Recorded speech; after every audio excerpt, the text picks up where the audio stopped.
mother-in-law got out of shelter in arms, so that was good. And I hate it when cops understand. It's like they know something I don't know, you know.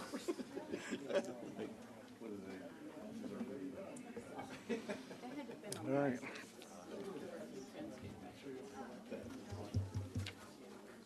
Well, that's the last. All right. Good afternoon. Love to welcome everybody to the first meeting of the Goochland Board of Supervisors on January 3rd, 2 p.m. business meeting. We will start the year off right by having an invocation by Pastor David Clark for Calvary Chapel. And then Vice Chair Lumpkins will lead us in the Pledge of Allegiance. Please stand as you're able. I invite you to pray with me. Father God, we are so thankful for this past year. Lord, I know how easy it is to look back and think about the things that maybe we don't have, but we are so thankful for all the blessings of this past year, all the gifts that you've given to us. And Lord, we know that you will continue to do that this year. So Father, I pray for wisdom for all those on this board, all those that have words to speak.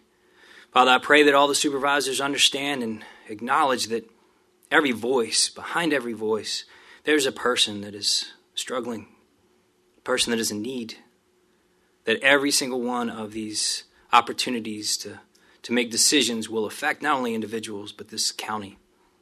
So, Father, I just pray that you give them the wisdom they need and the courage they need to have a vision beyond what they think is possible. For we know that if we're seeking your will, you'll be in it. And, Father, we pray all these things in Jesus' name. Amen.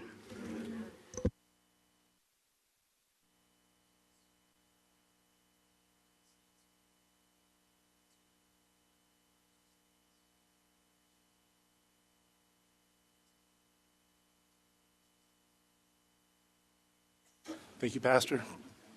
Thank you, Mr. Lumpkins. As this is our annual organizational meeting, I will now be turning the gavel over to our county administrator to work on getting the elections for the chair and vice chair. Do I get to actually use the gavel? Sure. Just not on me. Thank you, Mr. Chair, members of the board. As the 2023 organizational meeting, I call this meeting to order. I will now open the floor to any nomination for chair of the board for the 2023 Board of Goochland County. Mr. Carpenter, I nominate District 2 Supervisor Neil Spoonhauer to continue in his role as chair. He's doing such a great job. Is there a second? I'll second. Very good. Seeing no other nominations, assuming there are none, I will now close this roll, and I'll call the roll. Ms. Lasclette? Yes. Mr. Peterson? Yes. Mr. Lumpkins? Yes. Mr. Vaughters? Yes. And Ms. Spoonhauer? Yes. Congratulations, Mr. Chair. Thank you, sir. I will now open the floor for nomination for vice chair of the board for the 2023 year. I will ask for motion for the vice chair. Sir, I'd like to move that we elect to the vice chair Charlie Vaughters from District 4. Is there a second? Second. Seeing no other nominations, I'll close the floor. I will now call the roll. Ms. Lasclette? Yes. Mr. Peterson? Yes. Mr. Spoonhauer? Yes. Mr. Lumpkins? Yes. Mr. Vaughters? Yes. So we can be 5-0 continually. Very good. Congratulations, Mr. Vice Chair. I will now close this portion of the meeting and return to the new chair. Thank you very much. Thank you very much, board. Thank you, everyone. Now we will be adopting our board code of ethics and our standard of conduct. And for that, I will turn it over to Ms. McGee. Thank you, Mr. Chairman, and congratulations on your election continuing on as chairman. And Mr. Vaughters, we look forward to working with you as vice chair. On behalf of the board, I simply prepare for you every year your annual code of ethics and standards of conduct. I have not proposed any changes to that, nor have you all suggested any.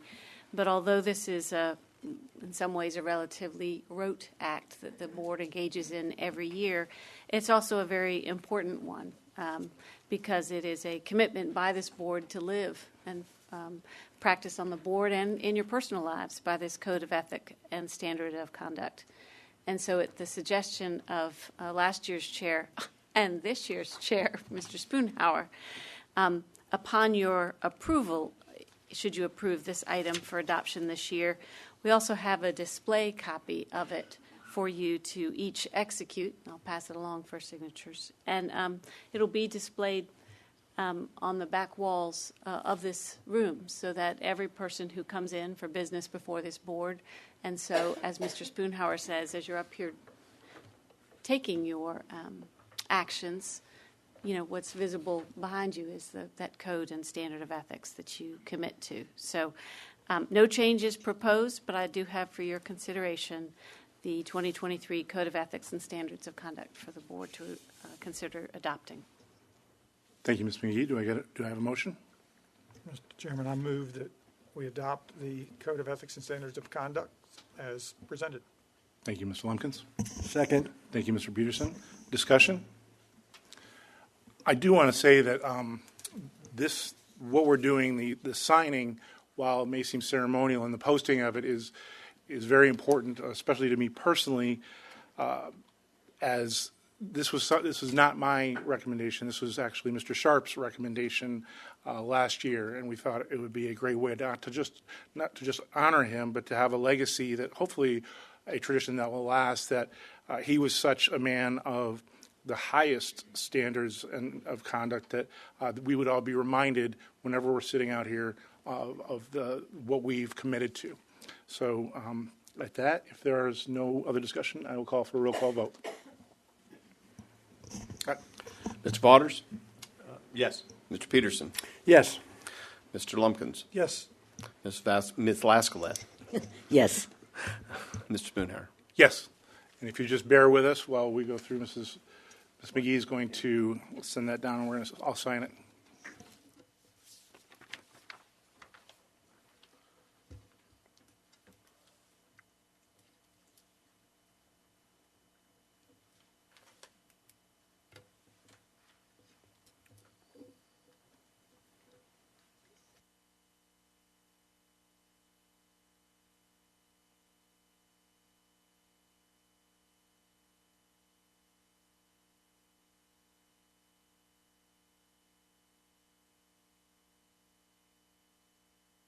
I should have sent a Manny Alvarez pen with it, but I would never part with one of those. So,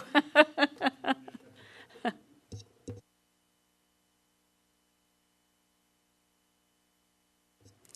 Ms. Laskelette, if you hand that to Ms. Biskayowicz, she's going to handle getting that mounted and on the back wall.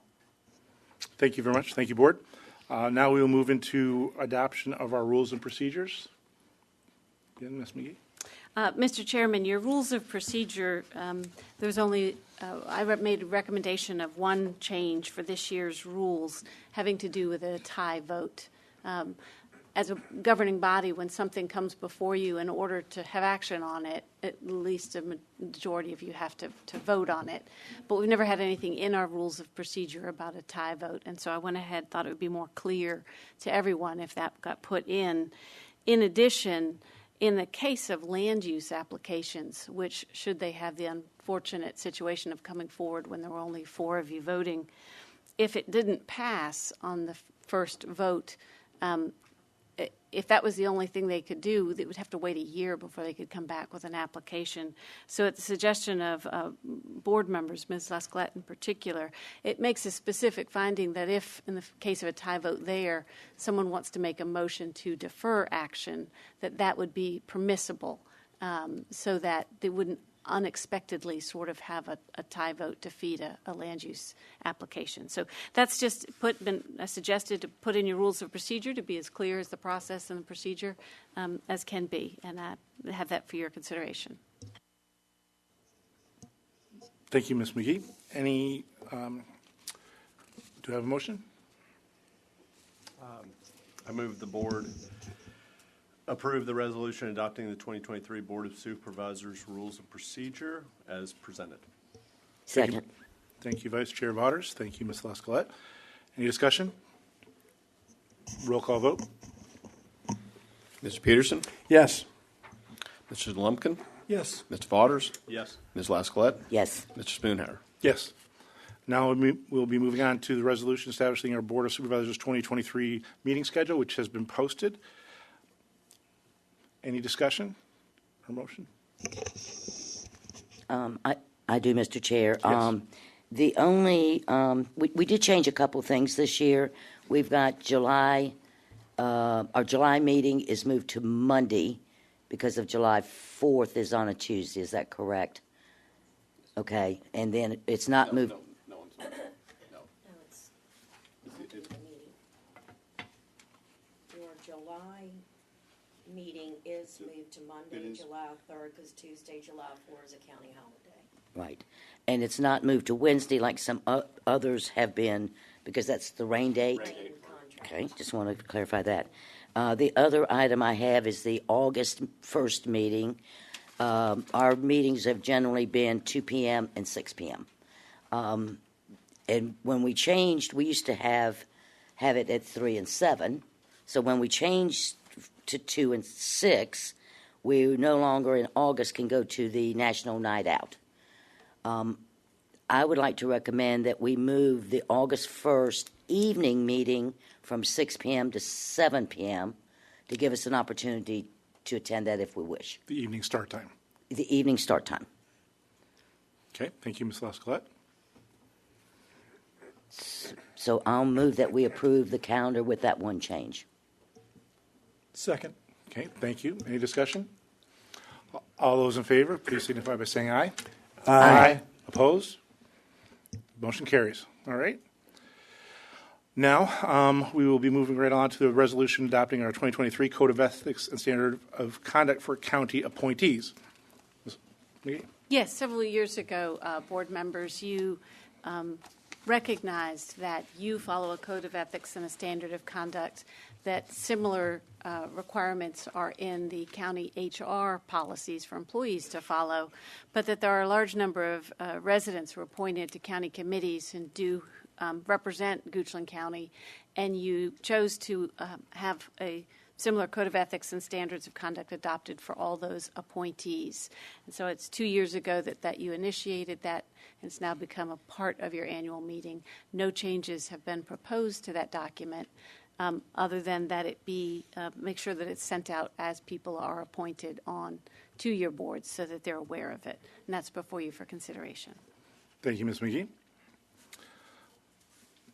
All right. Any, do I have a motion?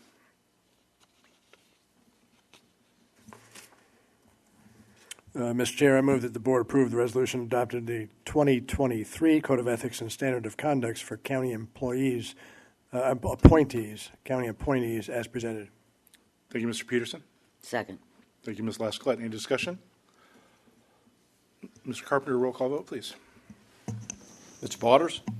Yes. Mr. Lumpkins? Yes. Mr. Peterson? Yes. Ms. Lascalette? Mr. Spoonhour? Yes, please, for the record, both Ms. Lascalette and Mr. Waters voted yes. All right.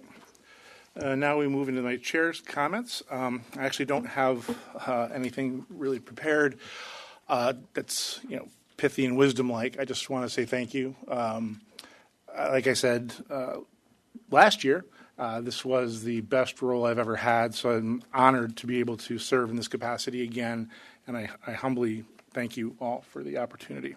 And I look forward to working very closely with Mr. Waters and working very hard for not just this board, for everybody in the county. I would like to take a minute to just hope everyone enjoyed the holiday season, and I would especially like to thank those that remained on duty as we were able to celebrate, hopefully with our loved ones. It was a very busy time for our first responders, so thank each and every one of you for your dedication. I'd also like time to thank the county employees that move their vacations around to ensure that the county government continues to function. And a special thank you to those folks working at our convenience centers. The Amazon effect was in full force as I made 2 trips to the Western Convenience Center during it, and they were extremely busy. So thanks to all those that are that it works serving in that capacity. And those are my comments. Right now, it is my absolute honor to present a resolution recognizing Dale Agnew upon her retirement, which was effective just a couple days ago. So, Ms. Agnew, if you meet me up front, and Ms. Viskewitz, if you could please read the resolution.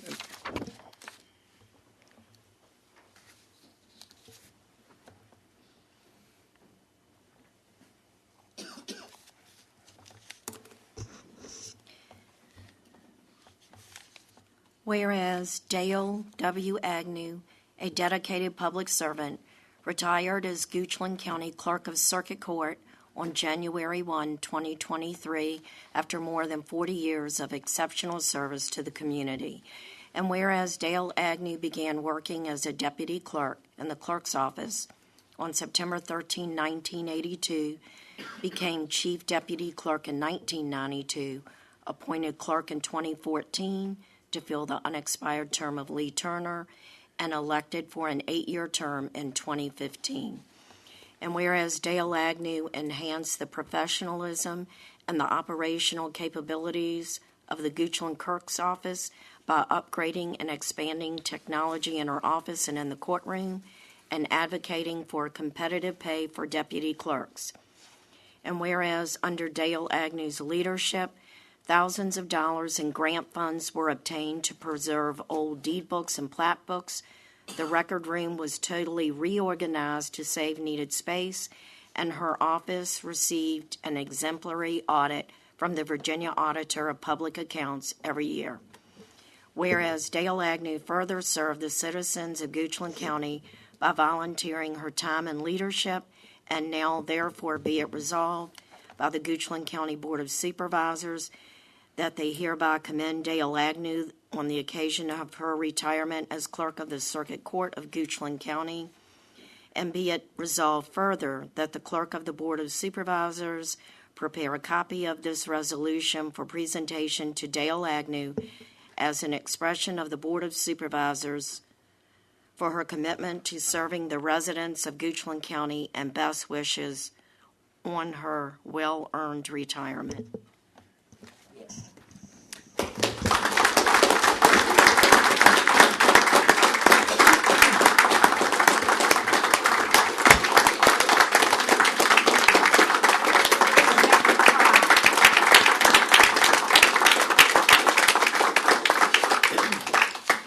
Well, y'all are putting the pressure on us to pass this.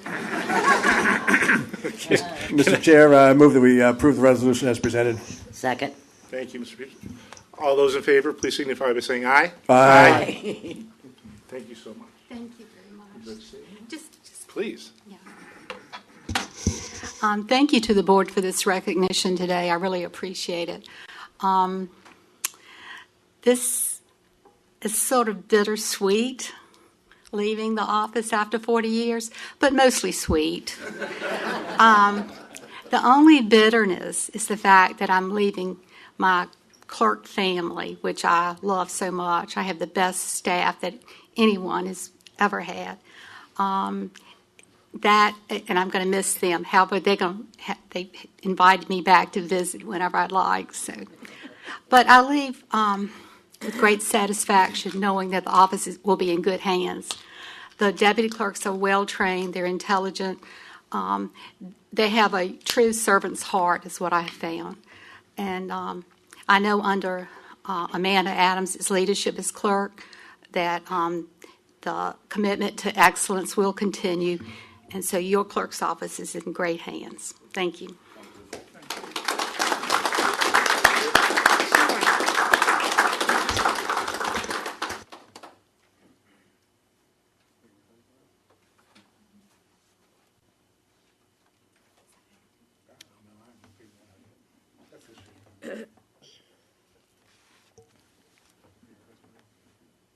Can we do the whole board?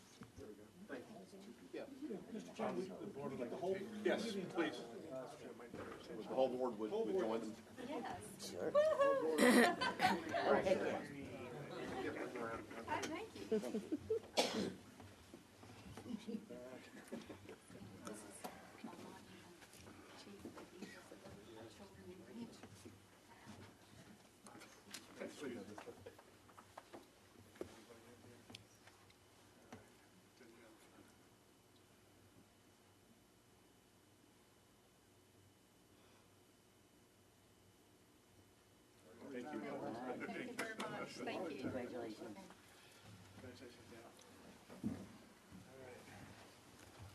Little risers in the future. I think so.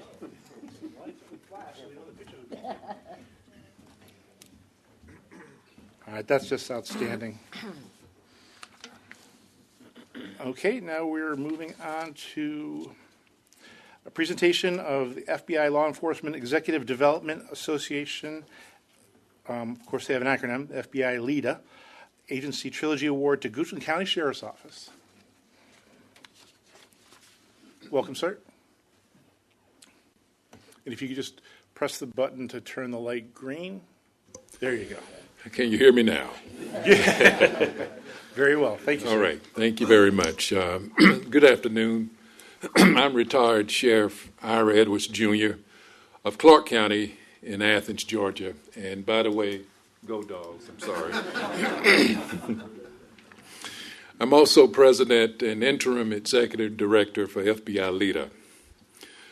To the Board of Supervisors, I would like to thank you for allowing me this opportunity to recognize your premier sheriff's office this afternoon. The Goochland County Sheriff's Office has 56 sworn full-time deputies and 21 civilians who work 24 hours a day, 7 days a week, to keep your citizens safe. In perusing your website on yesterday morning, there were two of the core values that stood out, and they were that you value treating others as you would want your own family to be treated, which drives your interactions with all residents, businesses, and visitors to Goochland County. Secondly, you valued organizational excellence. This afternoon, we celebrate this milestone that Sheriff Creasy and the Goochland Sheriff's Office have accomplished. FBI LEDA presents law enforcement agencies whose entire command staff, including the agency head, and that includes your sheriff, and the FBI LEDA Trilogy Leadership Series. So in other words, the sheriff, who led by example, along with his major, his captains, and his lieutenants, all went through and obtained the Trilogy Series classes. Since its inception in 2018, 63 agencies, which now includes your sheriff's office, are now given this Trilogy Award. So on behalf of FBI LEDA and the Board of Directors, it is my distinct pleasure to present Sheriff Creasy and the Goochland Sheriff's Office with the Agency Trilogy Award. Sheriff, if you could come forth along with your other command staff.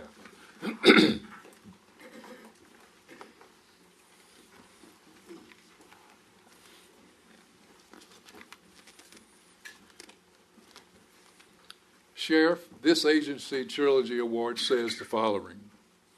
In recognition of Goochland County Sheriff's Office for dedication to law enforcement leadership as demonstrated by all command staff completing the FBI LEDA Trilogy Series. Signed by yours truly, retired Sheriff Ira Edwards, Board President.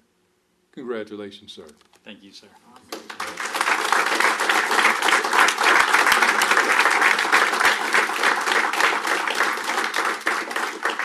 Can you get a picture over here so that we can... Sure. Yeah.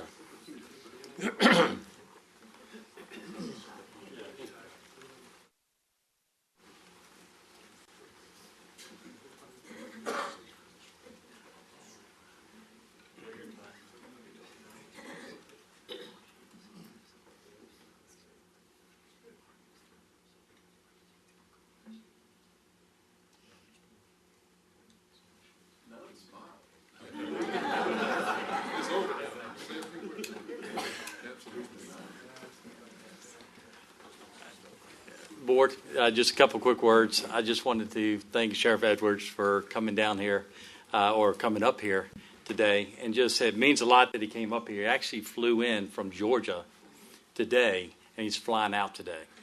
So that shows how important this training and this program is to Sheriff Edwards, along with all the other agencies nationwide.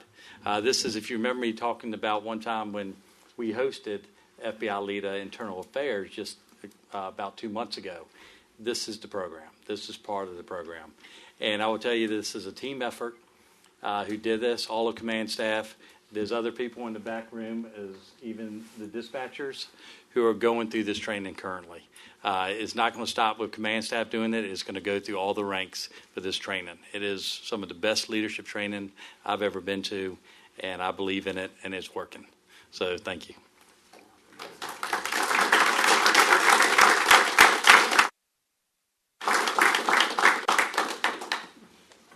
You can't get much better than that. So thank you very much, Sheriff. Thank you for being here. Thank you very much. Yes, sir. Safe travel. County also, by the way. Thank you. I really appreciate how you all started with the invocation and then the Pledge of Allegiance. That's refreshing. There you go. Safe travels. Thank you so much. Okay, at this time, it is turn it over to you, Mr. Carpenter. Thank you, Mr. Chairman, members of the board.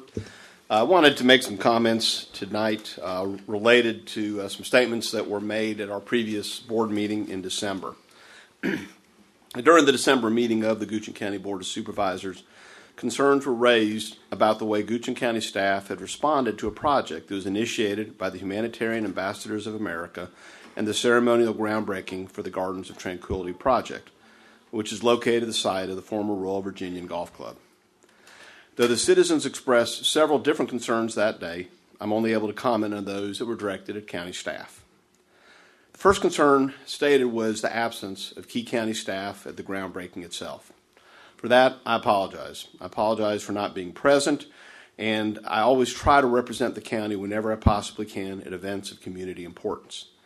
In this case, the invitation was received shortly before the scheduled event, and it was directed at specific planning staff members, and they had no reason to believe that myself nor any member of the board was not receiving a separate invitation. Again, I apologize because we all consider such events to be of critical importance to our community, and it is always our intention and desire to be present at every significant event in the lives of our community. It was also stated that a sign was seen indicating that Goochland County administration does not want you here. I can categorically state that no one from the Goochland County staff has or would have anything to do with such an act or statement. Our county staff are here to serve all citizens, and we do so with pride. Whomever would have put up such a sign had no connection or affiliation with Goochland County staff. It was stated that county staff required building permits for 2 projects. One was a roof repair, and one was to detach a deck, which, to the best of the knowledge of the presenters, after they had spoken with their contractors, we had never before required. I reviewed both those projects to understand what had happened in that process, and it's evident that the original request for a roof repair, which we received, was not in fact what ultimately was needed. The existing standing seam metal roof was completely removed, and an asphalt shingle roof was replaced in its place. That is the roof replacement, and it would require a building permit. And there are numerous examples in Goochland County where we would always require any citizen and have required citizens to get a permit for such a project. The second project of detaching a deck, again, upon reviewing it, the original request to detach a deck is not what ultimately was needed, as the entire deck was demolished. And again, there are numerous examples in Goochland County that if a deck is demolished or any structure is demolished, it would require a building permit. So in both those cases, staff's initial request upon determining what was actually happened were forced and were required to provide and request a building permit from the applicant. So now, having said this, I do want to be clear. I have and I will always take seriously any allegation of improper actions taken by a member against a member of the Goochland County team. We are professionals who treat everyone with respect they're entitled to and deserve. In this instance, our team acted correctly and properly. However, I will always be concerned if anyone in the community feels that they're not being served the way they should be. So I will always work to ensure that the team is true to our principles and will reiterate my desire to ensure that communications between the county and all citizens are always open, positive, and ongoing. Thank you. Thank you, Mr. Carpenter. Okay, Board, are there any requests to postpone agenda items and/or deletions, additions, or changes in the order of presentation? Okay, seeing none, we will move on to the citizen comment period. This is for a time for citizens to come and speak to issues regarding Goochland County that are not on the agenda. Please come up to the microphone, give your name, address, and please speak for 3 minutes.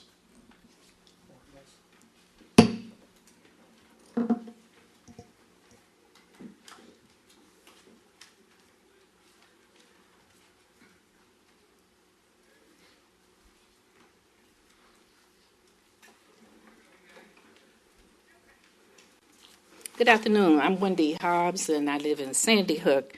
And I want to say to Mr. Carpenter, thank you for your statement that you made today. I talked with Mrs. Spoonhauer, and I'm sure Mrs. Shabaka did too, explaining that you all were investigating these claims. And I want to say that's the expectation that we had would occur. I did share with Mrs. Spoonhauer, though, that I do need to get back with Dr. Simmons, so I need to have something in writing from you all to follow up with her. The other thing I want to say is I did talk to Dr. Simmons. She's probably tuning in right now as we speak to share the information that was shared with us. And she is happy. I think it's Crystal shared her business card with us the last meeting, and she's happy to meet with you all and your staff as you designate. She's asked me to set that meeting up, and my plate is often full, so it will be sometime this month, but I will be reaching out to you to get that meeting scheduled because I think it's important that Dr. Simmons get to talk with you all direct and personally.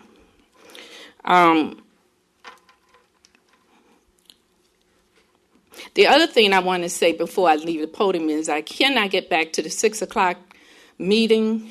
I understand that we're going to talk about additional funds for the school system to do the new school. And I just want to stand as a taxpaying citizen and say, I know it's more money, but that is everywhere we go is more money.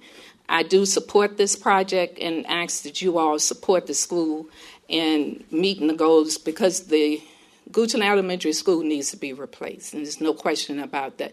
So I am asking for your support of what the school system brings forth. And finally, again, I thank you for your comments. Looking forward to meeting. I'm going to attend that meeting with Dr. Simmons, but if I can get a copy of your findings from your investigation, I would appreciate it so that I can finalize my paperwork. Thank you. Thank you, Ms. Hobbs. Happy New Year.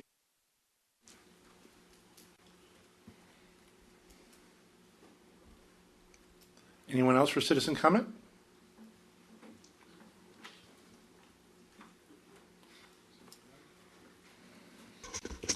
Good afternoon, members of the board. Jonathan Lau, 1521 Mannequin Road. I'm actually going to just start off by saying thank you. Last year was, as all years are, were challenging, and I appreciate the work and the effort that the board put in. I won't stand here and blow smoke and say I appreciated every outcome of every vote that you took, but I do appreciate the thought and the process that you put into everything. I also want to make a special note and comment to Ms. Agnew.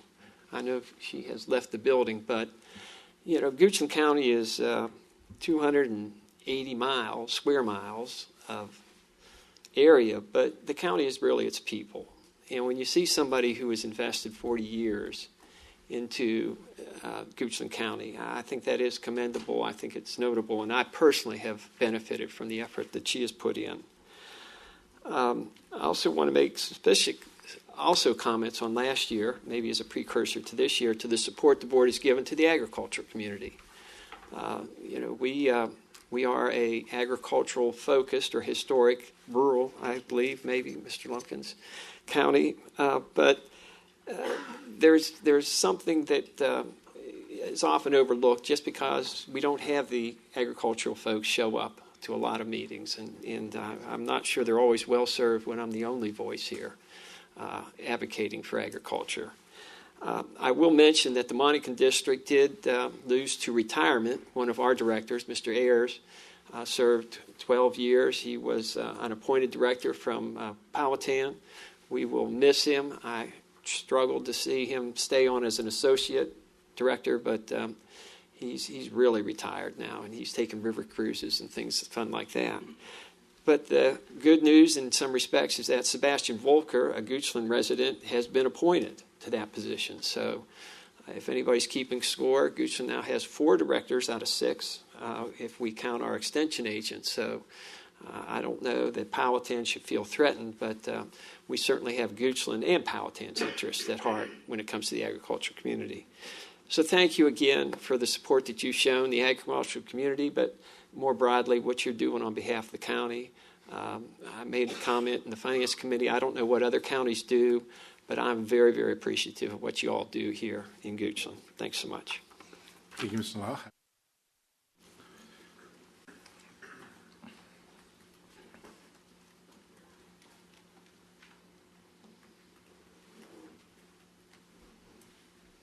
Okay. Anyone else for citizen comment? Okay. If not, I'm going to close the citizen comment period. All right. Moving on to item 11, if I'm reading my Roman numerals right, is the approval of the minutes from the November 29th joint work session and the December 6th, 2022 work session. Board, hopefully you've had a chance to review these. Any comments, questions, additions, deletions, or motion? Motion to approve the minutes of November 29th and December 6th, 2022 meetings. Second. Thank you both. Any discussion? All those in favor, please signify by saying aye. Aye. Aye. Opposed? Motion carries. Thank you. All right. Now we are going to move into our reports. As typical, we have our friends from VDOT here who will be up first.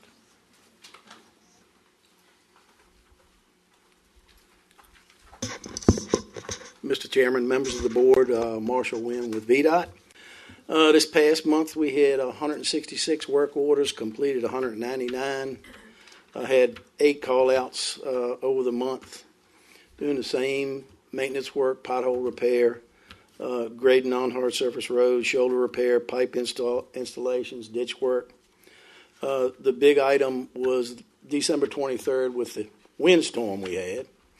We were out all day with crews moving trees so travel could be safe. Still probably in the process of cleaning up some of that debris. I'm just glad it didn't turn cold faster. So we were very lucky with that. It could have been an ice storm. It could have been another January 3rd snowstorm. So other than that, I really don't have anything else. If y'all have any questions, Mr. Spoonhour, please get back with me about that citizen you were talking to me about last week, if you don't mind. Oh, that's a given. Okay. No, it's good. It's all good, sir. Okay. Board, any questions? Yes. Mr. Wynn, thank you very much. So the Fairground Roads, okay, so the Fairground Road study, you're still on track for early 23, right? Correct. And, okay, thank you. Mm-hmm. Anyone else? All right. Well, thank you. Happy New Year, and thank you for your crews as well being out, making sure that our roads are safe for us to travel. So thank you. Thank you, sir. Happy New Year to you. Mr. Carpenter made a good point. You all are first responders, so thank you. All right, next on our reports, we have our Director of HR, Shalitha Dyson, to talk about new county staff. Happy New Year, Board of Directors. Again, I'm Shalitha Dyson. I am here to do the introduction of our new county staff. Let's see.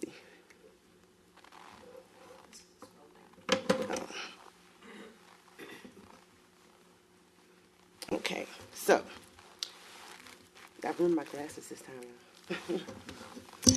County administration is pleased to announce new hires and promotions in December and January for the following departments: animal protection, economic development, fire and rescue, and public utilities. On December 1st, 2022, Chance Robinson joined the Department of Economic Development as an economic development coordinator. In this role, his primary duties would be to improve program designs to retain businesses in Goochland County. Mr. Robinson has over 2 years of experience in the field and most recently was employed by International Economic Development Council as an economic development associate, where he executed research on economic development trends, best practices, and case studies. On December 8th, 2022, Dr. Erica Dessler joined the Department of Animal Protection as a part-time veterinarian. In her role as a veterinarian, she will provide diagnostic preventive veterinary care services to animals housed in Goochland Animal Protection. Ms. Dessler comes to Goochland County with 8 years of experience in the field. She previously served as a volunteer. Let me try to get this. There we go. She previously served as a volunteer for Goochland Animal Protection and has now joined the team as a part-time staff member. Next, we have Cal Huddleston. On January 1st, 2023, Cal Huddleston was promoted to Fire Lieutenant Paramedic. He has been a career member with the department for the past 6 years, coming to us with several years of prior volunteer service with Chesterfield County and EMS. Lieutenant Huddleston also works part-time for Emergency Service Solutions and in the past has worked in the emergency department at VCU Medical Center. Next, we have Mr. Michael Harris, joined the Department of Public Utilities on December 16, 2022, as a Utilities Operator 2. With over 17 years of experience in the field, in this role, he will perform operations and maintenance on the county's public water distribution and sewage collection and conveyance systems. And I think that's all. So I believe that Lieutenant is here as well as Ms. Huddleston. If they would stand, please. Actually, please stand.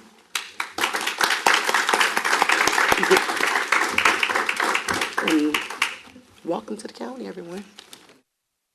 Yes, welcome and congratulations to those promotees. Especially love when we get them from another county. They may be watching us, so be careful. All right. Next up, the next two reports are in the Planning Commission Board of Zoning Appeals and Design Review Committee annual report and the Planning and Development Activity report. Any questions on those reports, Board? Okay. And now we'll be moving, to broadband. Mr. Drumbright.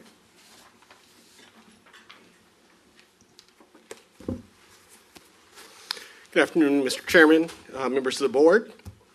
Paul Drumbright, Community Affairs Manager. And at your place, there was a written broadband report for you. I'm going to just go through just a couple highlights on that. I know you have a busy afternoon, so I don't want to take too much of your time. As everybody knows, folks who live in or served by CVEC currently are available to get broadband. So all those areas, they can get fiber broadband right now from Firefly Fiber Broadband. Moving into some more other areas, the Rappahannock Electric Co-op portion of the RISE project has fully moved into the fiber build stage. We've gotten reports of citizens seeing fiber being built out into their areas, and they're ecstatic to see that happening. Would just remind everybody that that's the mainline fiber backbone being built right now. There is going to be fiber splicing, and then they will start doing connections after that. But so what they're seeing is the backbone for the network that's coming, but they're actually seeing evidence that it's actually coming now. So with that, move into the big portion of the RISE project, which is the Dominion Energy broadband portion that is a partnership between Dominion Energy and Firefly Fiber Broadband as part of our regional project, the RISE project. And happy to report that they have continued to make progress. There's only 46.38 miles left in quality control That's out of 108.35 total miles of the project. And so that means 61.97 miles have been approved for design and are ready to move forward into the next phase. As well, 16 projects or 30.12 miles are still in or remaining in the easement acquisition or review phase. And once that's done, then those projects are done. And that's out of 60 projects and, again, 108 miles. So 16 projects in 30.12 miles still in the easement acquisition or review phase part of the project. So once those two are wrapped up, they will move into the next phase, which is the site preparation phase of the Dominion build. And once Dominion gets through their project, then it's going to be turned over to Firefly to do the last mile connections. So again, this is showing that we are on track from what we've been projecting for them to move forward on that project and start construction in the next 5 months, and then to wrap it up by the end of 2023. So that is the updates on the Firefly Rise projects. Quickly point out for our other project, we do have the Port 80 Internet Service project in the Crozier area. That's a much smaller project, but still very important. And with that, there are about 100 or so folks we've not heard from. We're doing outreach to those individuals. And we encourage them to, if they're interested in the grant, to communicate with Port 80 Internet by beginning of February, so we can get them in process, so we can get that wrapped up and get that grant closed up. So those folks have been reached out to, and we're going to continue with some more outreach and working on a opportunity for them to learn more about Port 80 and to actually get signed up with Port 80. That will be communicating directly to those folks, because it is a very small number of folks that who are eligible for the Port 80 project. And with that, that's my report. I'm happy to take any questions now or later as you review the report. Board, any questions? I would just like to comment, Mr. Drummond. We've come a long way, and I'm glad to see this report on a monthly basis. I think it really brings to light how much we're doing. I would wonder, I've been hearing a lot more about other broadband potentials that have been coming into the county, such as, Verizon. I was at a house the other day, and the person's like, I have this new thing, it's a wireless house. So he has a house with no phone lines, but Verizon comes to his house. So maybe finding out and being able to report out, broadening this from our projects might be something we would want to consider for future reports. But this is extremely helpful for us, and just to see that this is happening. So. Yeah. Happy to share others. There are other solutions out there, but as we began our broadband initiative and really launched back in the fall of 2019, one of the things that we shared at that time was that we did not view the cellular wireless solutions as a true solution because of just the cost of it and the how unreliable it was. And so really the solutions we were looking at were solutions that would be able to serve folks and also would be affordable. So there are other solutions out there, but these are ones that we've invested as the county in partnering with. But we don't stop anybody else from bringing broadband into the Goochland County. If somebody wants to come in here, we're happy to talk with them, and we're happy to encourage them to expand. We will talk with them to let them know where everything's going so that we can target them if they're looking for an unserved area, or if we know of unserved areas, we'll target them towards that. That way we can, make sure we get everybody in the county served. Great. Mr. Chair, one real quick. Yes, go ahead. It might be to say, keep everything here the way it is, but then add a map on top that superimposes the existing coax or fiber existing broadband coverage so that we can see where the gaps after this project is over. So we have some of that. One of the things that we do have to be careful with is that our providers are very particular about what images we share and what we put on maps that are made publicly available. The state and the federal government do have broadband maps that they're working on trying to improve. I do believe there was an article in today's Richmond Times-Dispatch about the federal broadband map that Senator Warner has been encouraging folks to look at. One thing I'd point out on that is if you look at that right now, that does not take into account the grant projects that we're working on. So folks will notice that they don't have service. But that doesn't mean service is not coming. Yeah, it's just that chicken and egg thing that they don't put it into the map until it's there. So, but we have those maps out there, and we are tracking unserved areas. Whatever's out in the public domain, not looking for any trade secrets, but at the end of the day, a question for this board might be, who doesn't have broadband in the county?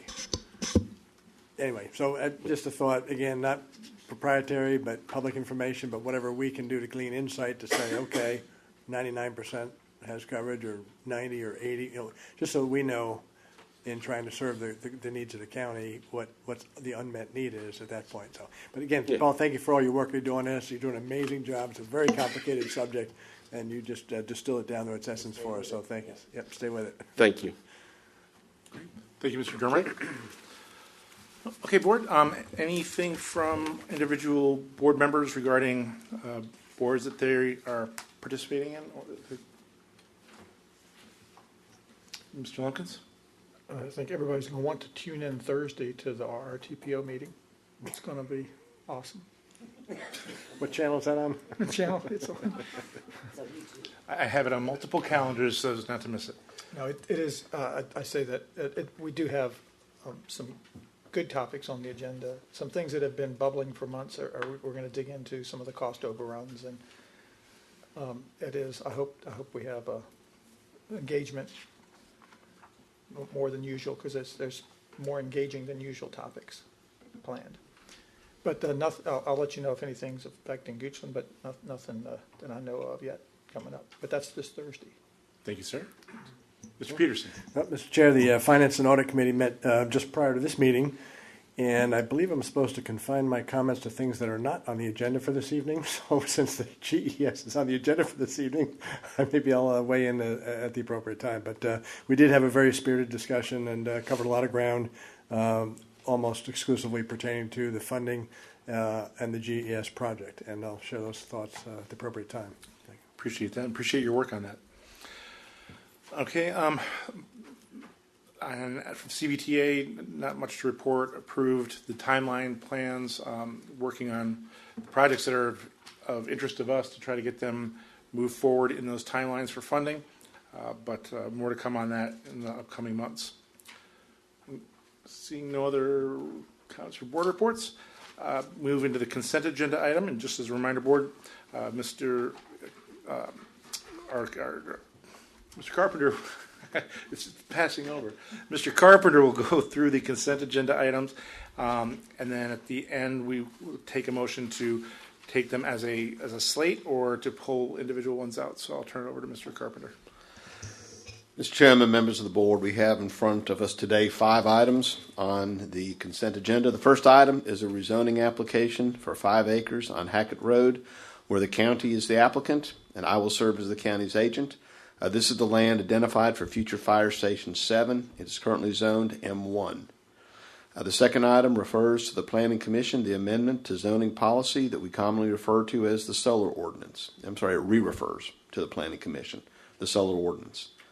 The third item sets a public hearing on February 7th to adopt a new electoral map that will reflect the recent changes approved by the Circuit Court regarding the boundary line with Louisa County.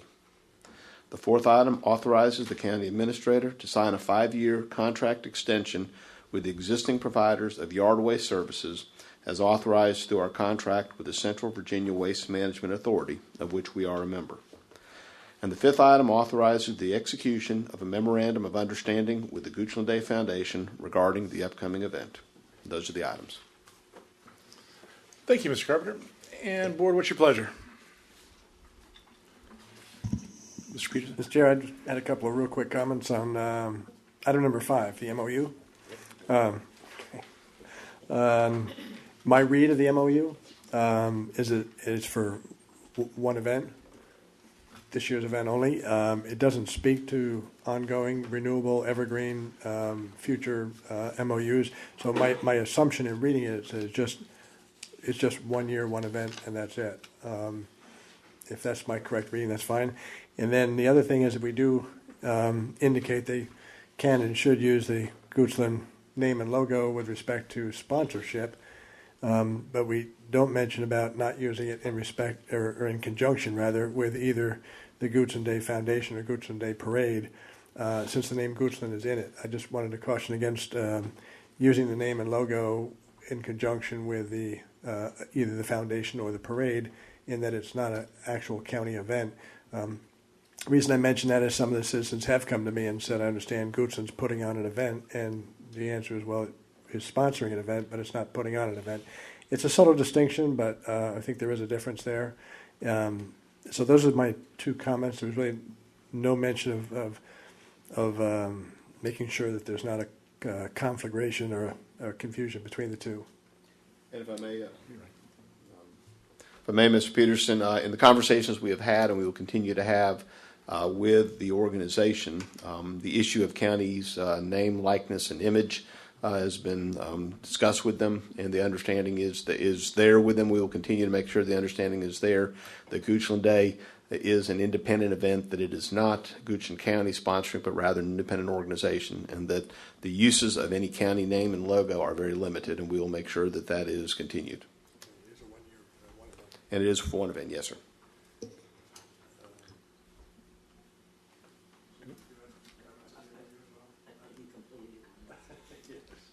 Ms. Lascott? Okay, thank you. I don't think I've got you yield back to my account. So my question is what's the difference between this agreement and last year's? Did anything change? I'm not familiar with last year, so I would somewhat defer to if staff was here that worked on it. I know that staff has vetted it, and it has been reviewed by the attorney's office in the sense of the form and the impact on it. I see Jessica's here. There she is. Jessica Kronberg, Parks and Rec Director. Sorry, I'm trying to get my voice back. So the main difference between last year's and this year's MOU is a decreased request for staff support during the event, leading up to the event, and then the addition of flags throughout the court on the flag. Sorry, light poles throughout the courthouse, and whatever flags are determined to go up on those would have to be submitted for approval prior to. It basically says that the ability would be there for those flags to be hung. So the county, follow up to that, so the county would pay for the flag holders? The hardware only, which then we could use for, different patriotic flags during July 4th, that kind of thing. And then they would pay for the flags themselves? Correct. But we would install them? Correct. And that is included in the staff request line. And there's a certain time frame of this time, down that time. Okay, so that makes sense. Any issues that may have arisen last year, and I don't know of any, there probably were a few little things here and there, but they've all been addressed in here, and you're Correct. comfortable with this? Mm-hmm. Okay, thank you. That's what we need to hear. Thank you, Mr. Walker. I think when you say something, it triggers other things. Exactly. Last year, was there inclement weather last year, and was it There was. fields were kind of wet, and so maybe where you might have been going with that is who makes the determination of whether or not vehicles should drive on the grass and that kind of thing? So we have a pre-established area for where vehicles can drive anyway. I came out around 6 o'clock that morning, the day of the event, and coned off certain areas they weren't able to place vendors, and they had to move a few things just because of how the field holds water in certain areas. So our staff will be there the morning of to just make sure that the field is in appropriate condition. Okay, so you're prepared for that? Yes. Okay, great. Yes. Thank you. Mm-hmm. Mr. Chairman, I do believe we have a representative from Goochland Day, if you'd like to say something.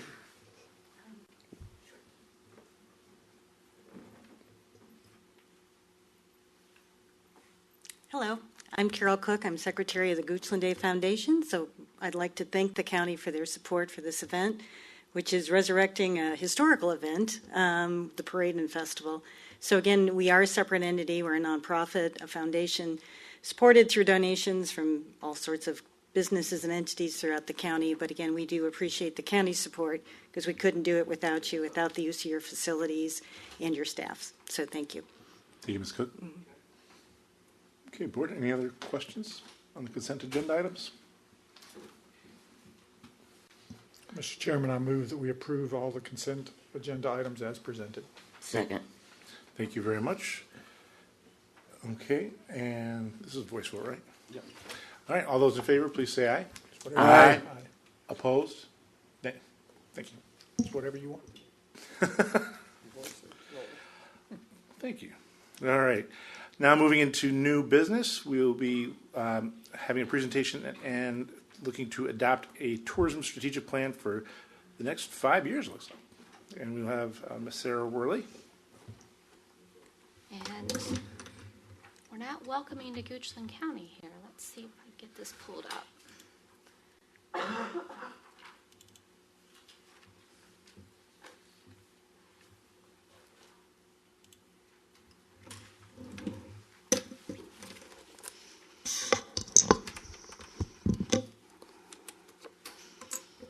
Good afternoon, board members, chair.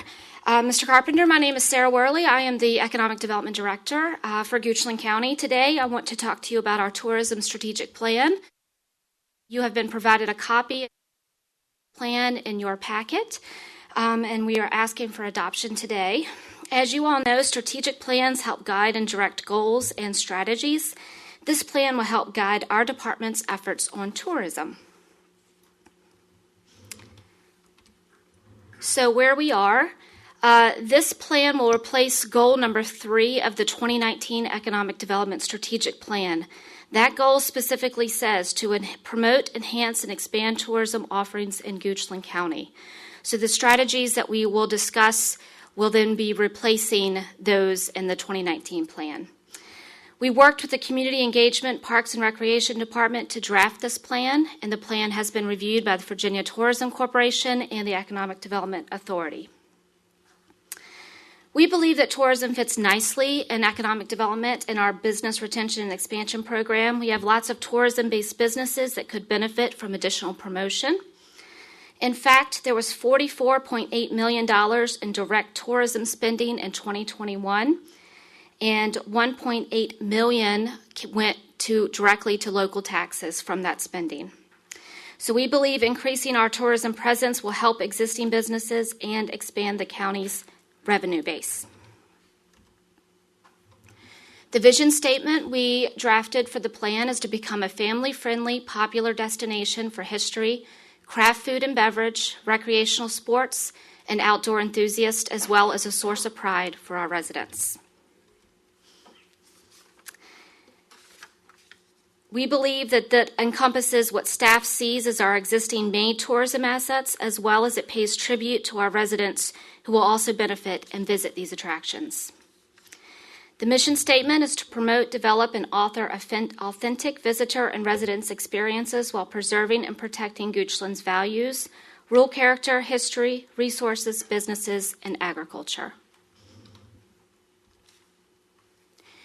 Here is a brief listing of some of our unique tourism assets that we have identified in working on this plan. These assets are unique to Goochland County, and they cannot be found in any other locality here in the Commonwealth. Also, a quick list of some undeveloped tourism assets. These are items that have been either under development now or identified in other plans throughout the county. We believe we experience direct competition from neighboring counties in overnight accommodations, night, evening entertainment options, and dining and shopping options. So we would like to begin our tourism efforts by concentrating on day trip itineraries, and a little bit more on that to come later in this presentation. So in drafting the plan, we did a SWOT analysis, strengths, weaknesses, opportunities, and threats. I'd like to briefly go through each one of these to identify some of our things that we have identified. So the first one being is strengths. We have easy accessibility. We have a close proximity to Richmond and Charlottesville markets. We can pull from the Richmond market and Charlottesville. We have a strong local food and craft beverage makers, and we have strong equestrian assets. We believe some of our weaknesses are lack of wayfinding signage, limited overnight accommodations, no central information point, and there's a perception of distance. Some of our opportunities that we identified are agritourism development, historic tourism, James River access, and self-guided tours. And then some of the threats is lack of community knowledge of our assets and then unpackaged assets. So as I mentioned before, these objectives and strategies will replace Goal 3, which was to promote, enhance, and expand tourism offerings in Goochland County. We plan to do that by 3 strategies, and for each strategy we have specific action plans. We offer specific targeted results and key success indicators.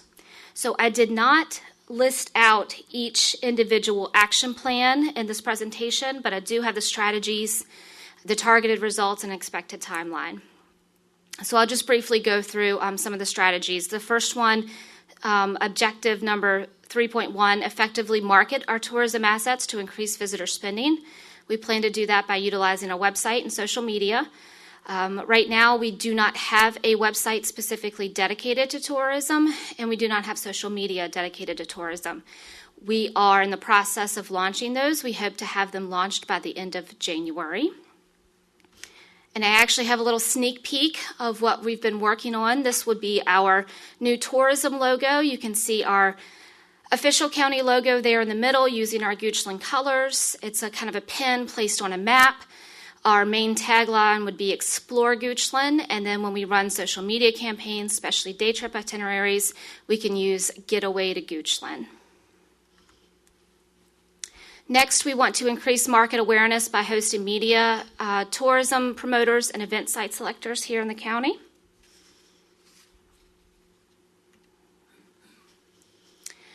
We would like to create and publish tourism marketing materials. Right now, we do not have any, so we are working on those. We're actually using some of the ARPA funding, the American Rescue Plan Act funding that the county received to come up with 5 day trip itineraries that we should have done by the end of January that we should be posting out.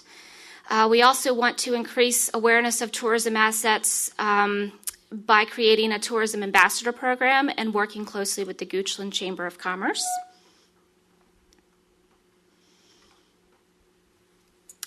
Objective 3 is to document Goochland's historical tourism assets and increase interest in visitation. Goochland has great historic assets, and a lot of folks don't even know that we have them here in the county. So we want to get those documented. We want to get them in an easy, accessible place, and we want to promote those out to both citizens and visitors to the county. We want to work closely with the Goochland County Historical Society to do that, and we plan to wrap in both Virginia's and Goochland's upcoming anniversary celebrations into that. And then our last objective is to develop our tourism assets. So we want to look at what is happening in the region and any emerging local trends and see if we can capitalize on those, and then explore financial opportunities that are available to help develop those assets. So for example, I have heard and I believe that we need a river rafting company here in Goochland Courthouse. So we can either work with an existing business to see if they're looking to expand into that area or try to recruit a business to come in to offer kayaks or canoe rentals or do river rafting opportunities. So we'll be looking at some of those. And then this slide kind of goes over the objectives and the ownerships of who is responsible for these objectives and a timeline associated with those. And we are currently working on a dashboard to document our starting point, so we will be able to measure our success. We'll be tracking such items such as visitor spending, both direct and indirect impacts, social media hits, and website visitor hits. And I'll be happy to answer any questions that you have. Thank you. Board. So thank you for that presentation. What questions do you have? Ms. Lasclette. Okay, Ms. Worley, thank you very much. And I can't remember if we talked about this when you first presented this plan, but I'm starting to get a little bit concerned about branding. So we have the county logo. We've got signage in the county that we've paid for. We've got village studies coming up with different branding. Now you've got another one. So I think at some point we have to coalesce behind a couple projects, a couple concepts for our branding so that they're all starting to be uniform. When you see it, you think Goochland. Yes, ma'am, I completely agree, and that's why I used our Goochland colors and our Right. Goochland logo. So, Right. So I think I'm it's a good hoping start. we'll be able to use those in some of the other things that have coming forward. Okay, yeah, if you can make that happen, that'd be great. Thank you very much. I Yes. appreciate it. Mr. Lumpkins? Yeah, thank you. I think when you presented in the 2x2s, typical, I've had lots of questions and thoughts. I won't pepper you with the pile of questions, but I do. And you said it right at the end of your presentation. I was thinking as you were presenting, I was scrolling through the plan about measurements, and you said a dashboard. So you gave a couple of criteria you're going to look at. How do you measure spending, though? How does that work? The Virginia Tourism Corporation actually has a measuring tool for every locality in the Commonwealth, and it goes back. So we have spending back to, I think, 2010. So every year for the previous year, they release those numbers. So that's what we base it from. And you can identify the assets where the money was spent? Is that... No, it's Goochland as a whole. okay. Money spent in Goochland County. you I just- can't identify which. Okay, because you talked about you're trying to encourage day trips. That's starting Yes, point to encourage yes. day trips. So how do you know if day trips are happening? Right, whether they're working or not. So there's several ways that we can do that. We need the cooperation of the businesses that they attend to track to see whether they came in based off of a day trip itinerary. There's certain QR codes that you can put on there that they can scan when they come into the restaurant. So we're hoping to be able to capture some of that to make sure that it's working. Gotcha. I thought I'd limit myself to 2 questions, but I'll ask a couple more because I get pretty excited about this because I think Goochland does have a lot of assets, and I would sometimes, I don't know how good I'd be at it, but I'd love to do this job to help with tourism. Probably wouldn't be worth a darn, but there's a lot of things here in Goochland. We're recruiting for tourism ambassadors. Ambassador, how much does it pay? 0. So that's awesome. So back to your threats. Community concerns was one of them. Could you elaborate on? Sure. So what we don't want is to recruit a business or have a business that impacts, Goochland's way of life and Goochland's values that they hold dear. So we would want to be able to bring in a business, a tourism business, or have an existing business expand in such a way that that we can still reach those values and then not have a negative impact. Gotcha. Last question, this just came to me as you were describing, reading the plan. One thought I had is, and obviously you work with other departments, but I get requests all the time about Greenswell Grower. They're like, "I'd like to visit that place. I'd like to." Well, that's not a tour. I don't think you think of that as a tourism asset. No. But I'm wondering if we bring a business in that people want to see. It's something, it's something special to Goochland, which I think all the businesses are. And I was thinking about the meat processing plant. There's a lot of people like, "Oh wow!" So I'm wondering if we can leverage those as part of that process. We can say, "You're bringing an interesting business that will be attractive to users, but will be also attractive to." I'm wondering if there can be a component that, obviously these folks can't open their business like, hey, we're running our business and bringing tourists through. No, but you can have certain days set aside. Exactly. I know some localities do like Farm Day where Right. you can go out and tour farms. So we could do something along those lines. So where that specific day, those businesses would be open for tours. I know you think broadly, and like I said, I have all these thoughts, but I would just encourage you to continue doing that and ask us, make sure that Mr. Carpenter knows how the board can help promote what you're doing, and I'm excited about it, and I look forward to it. This is an action item, right? Yes. We're adopting the plan. Yeah, good. Looking forward to implementing it and seeing it roll out. Thank you, Mr. Chairman. You're welcome. Just a couple comments that I have. Good on you for trying to tackle the communications and getting it all in one spot. That would be amazing. That is something that I hear from a lot of people. How do you find out about stuff? And in our world, there's so many different ways that people can get information, but it's almost an overload. And it kind of piggybacks into the second. So I love everything about this. It is a lot of work, and I think it's extremely valuable work. The one thing I do think and you've heard me say this, I think every time you've presented, so now it's just on camera, is, I do want to be careful that we keep this tourism into what is our role versus what is the chamber's role. Because you hear things about visiting businesses, like we're not in the business of putting the Chamber of Commerce out of work or doing their job for them. So how do we maintain that balance? And I know you'll do a great job of that.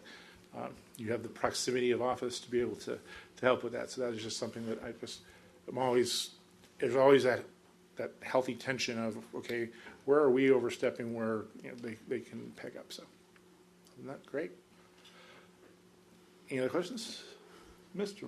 Chairman, I move that we adopt the Tourism Strategic Plan. Second. Okay, thank you. Any further discussion? All right. Roll call vote. Mr. Waters? Yes. Mr. Lumpkins? Yes. Mr. Peterson? Yes. Ms. Lascolette? Yes. Mr. Spoonhour? Yes. Thank you very much. All right, Board, we've got just appointments left, so we can soldier on through that, and then we will be up against our dinner break. All right, so do we have a slide for this? We just have what they are. So pretty much what is in front of us, I'll present the first one because that is a citizen appointment of Ann Casey as a reappointment for 2-year term effective February 1st, January 2023 to January 31st, 2025. This would be her second term. And then for the other appointments, rather than going through everyone, pretty much everything stays the same with the exception of Mr. Vaughters stepping in for the boards that Mr. Sharp had attended. And I'm happy to go through each one if you like. Miss, I have them all in front of me, so Mr. Vaughters. Can you turn on your mic, Miss B? So Mr. Vaughters will serve on the Finance Committee, the Plan RVA, Yes, and he'll serve on CLEO, the Capital Region. that's correct. And will there be a staff recommendation in the absence of Mr. Vaughters if he has something come up with CLEO? Previously, it was Joanne as an alternate, and I'm just checking if the board desires an alternate if he were not able to make a meeting. I would love to see if our deputy administrator would be able to step in that role. Yes. Ms. Snitus? Yes, Mr. Chairman. Did you have any? Do you need me to help? Is that done when you say it? I don't know. It's only my second year doing this. If it's done, if Ms. Onitis is And I have all the appointments for Okay. 2020. If Ms. Onitis is on, if you don't need any action, I was just saying if you needed any I do need a motion. on that specific, or we could take them as a group. As a group. So, Mr. Chairman, I move that the appointments stand with Audit and Finance Committee will be Mr. Vaughters, Mr. Peterson, and yourself. And Plan RVA, Mr. Vaughters. Do we have an alternate for Plan RVA? It's me. An alternate for Mr. Spoonhour. Our TPO, myself, and Ms. Lascolette is alternate. CVTA, Mr. Vaughters, and No, CV, no. CVTA, No. Mr. Spoonhour. Mr. Spoonhour. Do we have an alternate for that? I don't believe we do. Is Ms. Lascolette? Yep. CVTA is Mr. Spoonhour and Ms. Lascolette. Ms. Lascolette is Yes. alternate on CVTA. And CLEO is Mr. Vaughters, and Ms. Onitis has agreed to be the staff backup on that. That's my Thank you. motion. Thank you for that motion. Does the motion also include Ms. Casey? Yes. Okay, I just didn't hear it. No, Thank you. you didn't, because I didn't say it. It does. Thank you. Thank you. Yeah. Thank Ms. Casey for serving. Okay, did we get a second? Second. Okay, thank you. All those in favor, please signify by saying aye. Aye. Opposed? Motion carries. Thank you all for your service, and we are in recess to 6 p.m.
Good evening and Happy New Year. Welcome, everybody, to, I'm proud to call back to order the Goochland Board of Supervisors January 3rd meeting, where we will have our public hearings this evening. Before we go into our public hearings, we will have our citizen comment period. This is a time for folks to come up and address county-related issues to the board that are not on the agenda for this evening. We'd ask that you come up to the microphone, make sure the light's green by pressing the button on the base, and please give us your name, your address, and try to keep your comments to 3 minutes. So with that, I will open the citizen comment period.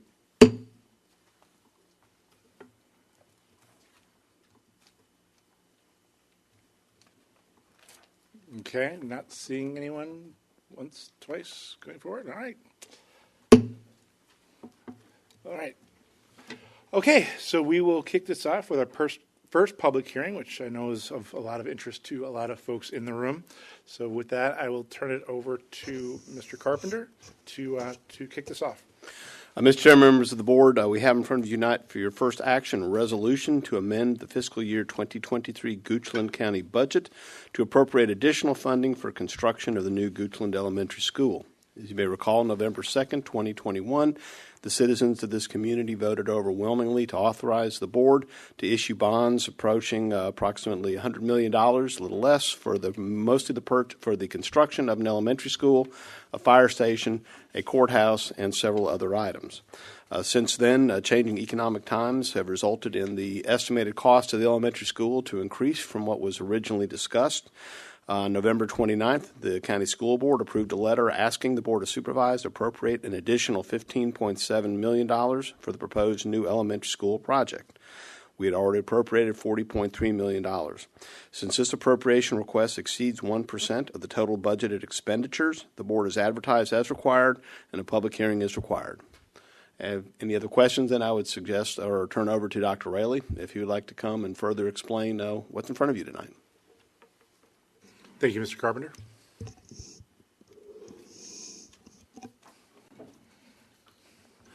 Well, good evening, board members, and thank you for the opportunity to address you this evening regarding the school board's request for your consideration.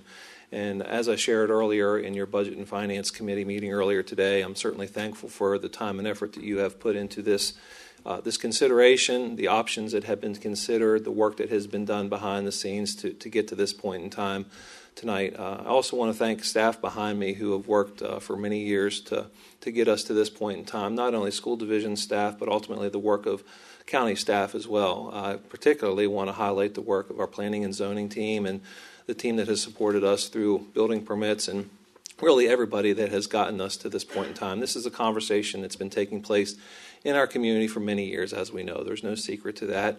And ultimately, we're faced with the decision tonight, and certainly a difficult decision on your part. And as a school division, we respect greatly the magnitude of this, as this is a significant project in our community and a significant expenditure. And as was noted earlier tonight, this is the largest capital project that we know of in our community. And so it's a big decision. And ultimately, we as a school division have done a lot of things to get to this point in time, including redesign and revisions to the project, including value engineering and many other options to try to reduce the cost to the point where it is today. We do have a firm bid from the apparent low bidder, which is Shockey, which we now have a firm price, and so the total price of the project is included in the transmittal letter to you. Since that transmittal letter, we've been able to reduce the cost of the project by another $80,000. So ultimately, we'll continue to do that pending the decisions that are made later on this evening. As I stated earlier in your public meeting, our school division, including my staff, the school board, and everybody that we work with, is committed to bringing this project in under budget and on time. That's certainly something that we are committed to, and if this community puts their full faith behind this project, we are going to be committed to micromanaging this project and bringing it in under budget and on time, as this is certainly a very visible and important project in our community. We will be working alongside county staff as well as our owner's rep with boots on the ground to make sure that this project is micromanaged and we continue to control costs so that we can continue to accomplish that goal. So I'm happy to answer any questions that you may have this evening.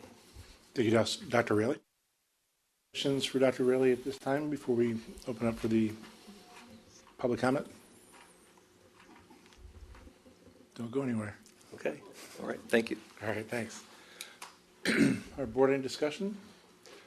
All right, at that, I will open this up for our public comment period. Same general guidelines. Please come to the microphone. Please address the board. I know people tend to turn around, but we do have people that are watching live, so please use the microphone. Keep your comments to 3 minutes, and please give us your name and your address. At that, I will open up the public comment period.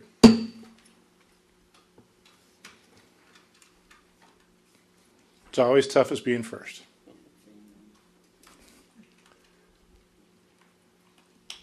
This is your chance to tell us what you think.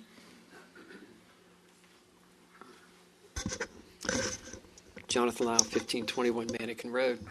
I did appreciate the opportunity to sit in to the Finance Committee meeting earlier today, and I thought there was a lot of good information shared there, a lot of robust discussion. My question in there was, can a school be built for $40 million? And in sidebar conversations, I've been told yes, but it wouldn't look as nice or it wouldn't have some of the features that we're looking for. My wife drives a car, and it has lane change signals. It has heated seats. It has a rear window wiper, things that my car doesn't. And it's because I had to work within a budget. I did not have as much money to put into the car as she did, so it doesn't have heated seats and lane changers and other types of things. I have a great deal of respect for what the school district team has done to get this as efficient as it can be. And I understand that we've seen inflation that we haven't seen for 40 years. But I look at a school district as more than a building. I look at it as the people who teach the children. I look at it as the people who administer. And if I were to spend an additional $15 million, I'd put it into people. I'd like to see us take care of our teachers at a higher rate with that kind of money. Now, I understand the bonds don't allow us to do that. But it's not just a building. And I think whatever we build, we're going to be proud of it because this is Goochland. But I don't think that it has to absolutely be as perhaps currently designed. I understand time is money.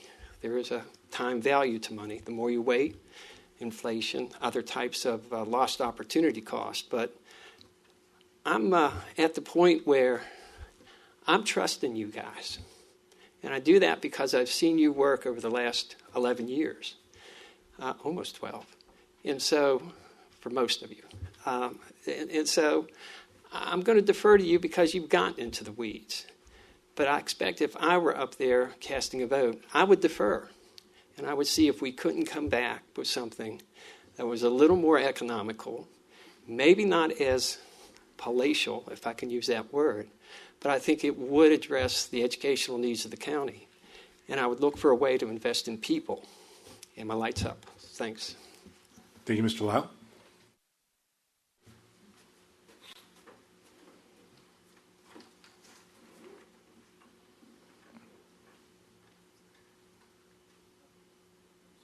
Okay, we're all just looking at each other. All right. No one else? I'm going to close the public comment period. Last chance. Y'all catch me in Food Lion all the time, so now's your chance.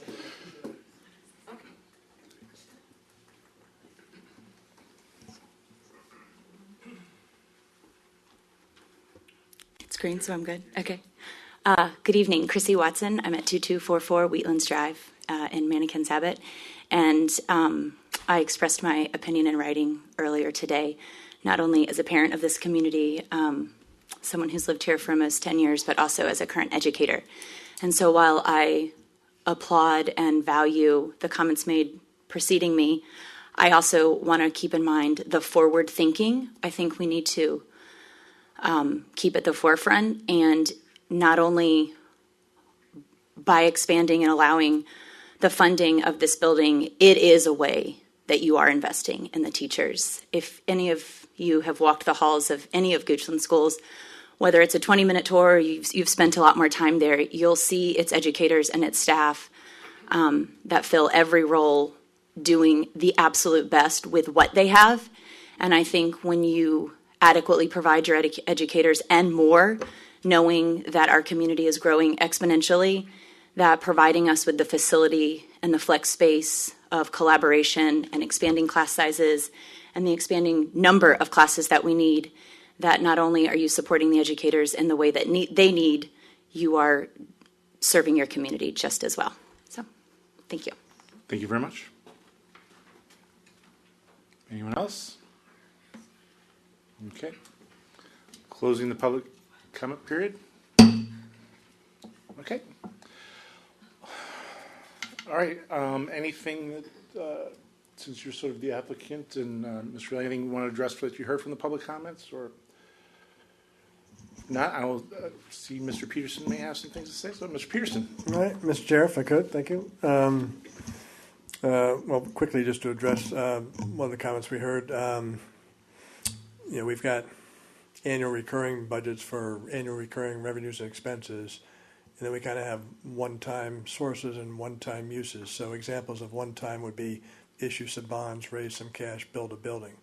That's a one-time. Now, the teacher salaries and enrichment programs and whatnot, those are kind of on budget, and those should be taken up during the budget season to make sure that the investments are made properly there. But to use bond proceeds for that would be a mismatch of uses and sources. But having said all that, we did have a very lively, spirited debate. There were no injuries at the Finance and Audit Committee meeting over this, and I may run the risk of mischaracterizing some of the comments, but I think one of the comments was the community is united behind, at least initially, starting the investment in our elementary school facilities in the county. The school board, the board of supervisors, the citizens through their referendum are all united to say it's time, we need to start addressing this. So the decision kind of to go forward was generally a consensus decision that yes, we should go forward. The question remained of, is it this year, next year, the year after, and when? But the decision to go forward seemed to be unanimous in that regard among the citizens and both boards. So I think the encouragement to go forward was there. The reality kind of crept in when you say, okay, if we go forward, can we afford it? Do we have the money? Sitting around the kitchen table at home, should we take a vacation? Should we save for college, a new car? What should we do? That's called a capital allocation problem. Capital is money and is a scarce item, and it's scarce in Goochland, just the way it is scarce in a lot of the households. And so you get into an allocation process of where's the highest and best use and what should we prioritize and those kinds of things. And that's the reality that creeps in once you decide that you really do want and should start a project like this. Can you afford it or not? Because that's a real question. That's a real world question. And so we had quite a bit of discussion around can we afford it? How much can we afford? Where would the source of funds be since it's a zero-sum game? Do we take money away from public safety and put it in schools? Do we take money away from schools and give it to general operations? Those allocation decisions are tough ones because all those uses have relative merits. And you kind of want to do all of them. You need to do most of them. And it's a tough decision to not have enough capital to go around and you have to pick and choose. So some of the discussion was around how much can we afford and where would that money come from, since it has to come from somewhere. We did issue a bond to cover the lion's share of this back in February at a very attractive interest rate before interest rates went up. And so there's a large slug of it, but since then inflation has come back and the cost of the project has gone up quite a bit. So we had a little discussion around going forward, if yes, when. We talked about the affordability without crowding out or compromising public safety, fire rescue, sheriff deputies, because if your house is on fire or there's a burglar in your house, you don't want to understand that there's a further delay because resources were allocated elsewhere. You want your house fire to be put out and your burglar to be dealt with. So there's a little bit of that trade-off in the affordability. Citizens approved the referendum by a wide margin, 85%, when the cost was a lot lower. We know the cost has drifted higher, so some of the questions where we certainly don't want to breach the trust that the citizens have given us to go ahead and proceed with a large dollar project like this. And as the price drifts up, you wonder if the support would drift up with it or if it would start to deteriorate. So we just don't know that. That calls for a little bit of speculation. And then will the numbers change from here? We've seen the numbers change quite a bit since this was first started a couple of years back. Now we've got in hand, I guess for the first time, a fixed dollar contract with a surety bond for, or at least some assurance for some of the cost overruns. So we have I guess for the first time, a hard number. Up until now, until we got a contract number with a fixed number, it was a little bit like nailing jello to the wall. You try and knock down what's the actual price of this going to be, and then it just slips away from you. But now we think we've got a number that's real and that is solid and that is hard, and we heard representations that it will be respected and adhered to, because that's certainly a concern among citizens. So those were some of the things we talked about. We didn't rehash, do we need a school or not? We didn't go back and rehash some of the decisions that have already been made. The site location, all those things have been decided in the past. So we really just focused on going forward. If now, when, and can we afford, and how much, and what would the sources be? As far as the sources come, the school does an excellent job every year with their budget, operating with a drum-tight budget with no fat and no excess in there. The county does the exact same thing and operates with a drum-tight budget with no excess anywhere. And to have a surprise of this magnitude, which is about a third of a full year's revenue, to come up, where do you find that when you've got both sides running drum-tight budgets with no fat? Where do you get that money from? And so we started to delve into the sources, and we went through the sources and started with sources that would be properly dedicated towards schools and school-related projects. And there were a number of different ones of those. I won't go through them all. But you've got everything from school proffers to the bond issuance money to bond premiums that could be properly allocated toward the school side of the projects. There was a long list of those kind of things that were really school related, and that was pretty easy to say, okay, if they're school related, they're one-time sources, one-time use, it's a good match of funds, it's a good way to go. Got a little more tricky when we got into some of the deeper dives on some of the sources that could be used for public safety or general government operations, but they could probably also be used for the schools as well. So how much of that do you rededicate toward one direction versus the others? A little bit of debate around that. And then, of course, we saw how much that closed the gap that we were looking for. The gap we were looking for, the shortfall, was about $15 million or so, was the latest price increase to get to that fixed price contract. And that was our goal, to try and find that kind of money without compromising public safety at all, and without raising taxes at all, and without compromising the general government operations. So that was kind of our goal. Seems like an impossible goal, but that's something we do here in Goodson before noon. So we set out to do that, to try and figure out, does it make sense or not. That, Mr. Chair, was kind of a synopsis of what went on in the Finance and Audit Committee meeting leading up to this. So there's a general consensus to move forward, general consensus around moving forward now, some consensus around funding sources, but still some open items for discussion. Thank you, Mr. Peterson. Other board members, other thoughts?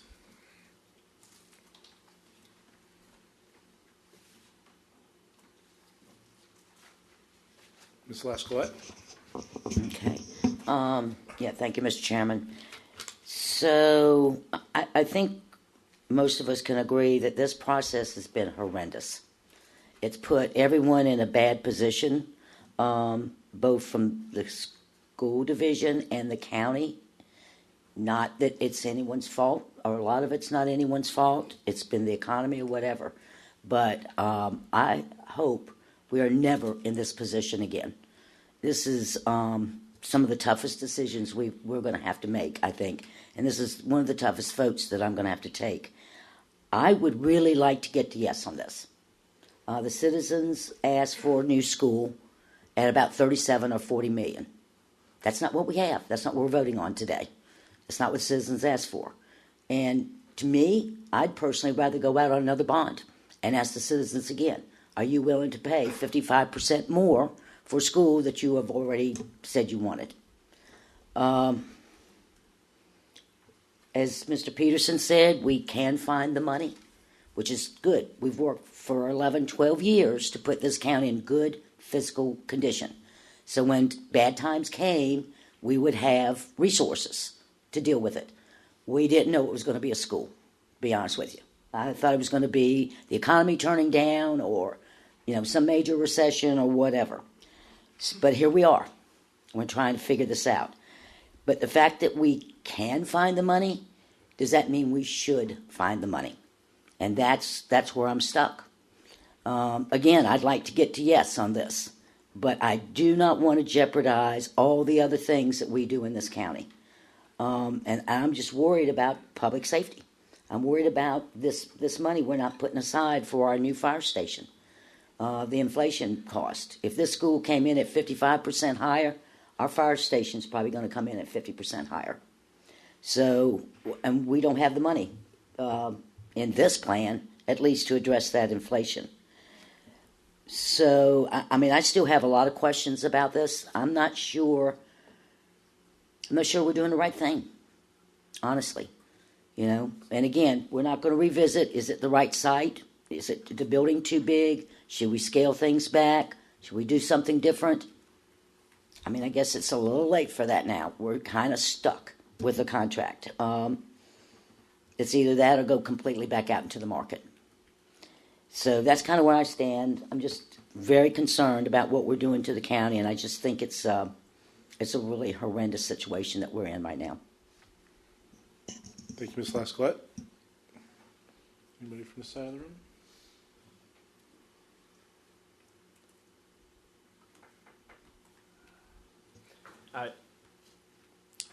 I tend to agree with Susan. The thing is, horrendous situations require good leadership, and I do believe in the leadership of on this dais, and that we can find ways to manage through it. I said this earlier, I'll say it again. I do think that we have a school district that is doing more with less, and I appreciate that. That is something that I can walk around our facilities and say that they're doing better than other counties and other areas around the country. I'm happy with that. There is no need to point fingers in this situation. We have a macroeconomic situation that nobody could have predicted 2 years ago, and we are in the midst of it, and let's manage through it, and let's show the leadership that this county can do. That I came into this, I don't have the scar tissue of previous discussions and negotiations, but I do want to find a way to get to yes, as Ms. Lasclette said as well. And I'm going to put faith in the school board and the school district and have high expectations in return, because this is a capital investment, and it is an important capital investment in our future of the county. So that is probably the most emotional you'll get out of me ever on this dais, but it is something that I do believe in. So I just wanted to put that out there. Thank you, Mr. Waters. My turn? Yep. Thank you, Mr. Chairman. It is a big vote. It's an important vote. It's a political decision too. This is a lot of money, and I say political not in partisan, but it's political in that we're making decisions with public money. And a lot of it, it's a 39% increase. I speak for myself, but I also know everybody up here knows we need a new school. Thank you, Ms. McKay, for keeping things going at Goochland Elementary School. This is kind of a bookend event for me. When I got elected to the school board in 2011 and we started in 2012,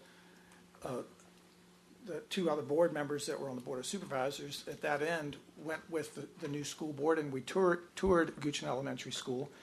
And I was so encouraged because I represent the courthouse district here in the center, and there was needs at Byrd and Randolph and everywhere. But of course, I'm cheering for my my district.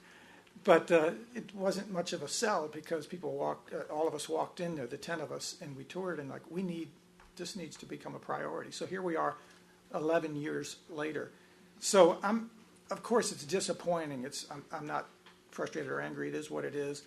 I'm hoping we've learned something in this process, but this is the other end of that bookend, and I wish this was an easier or more pleasant process at this end to finally get this thing that we said, 2012, when we knew we needed to do this.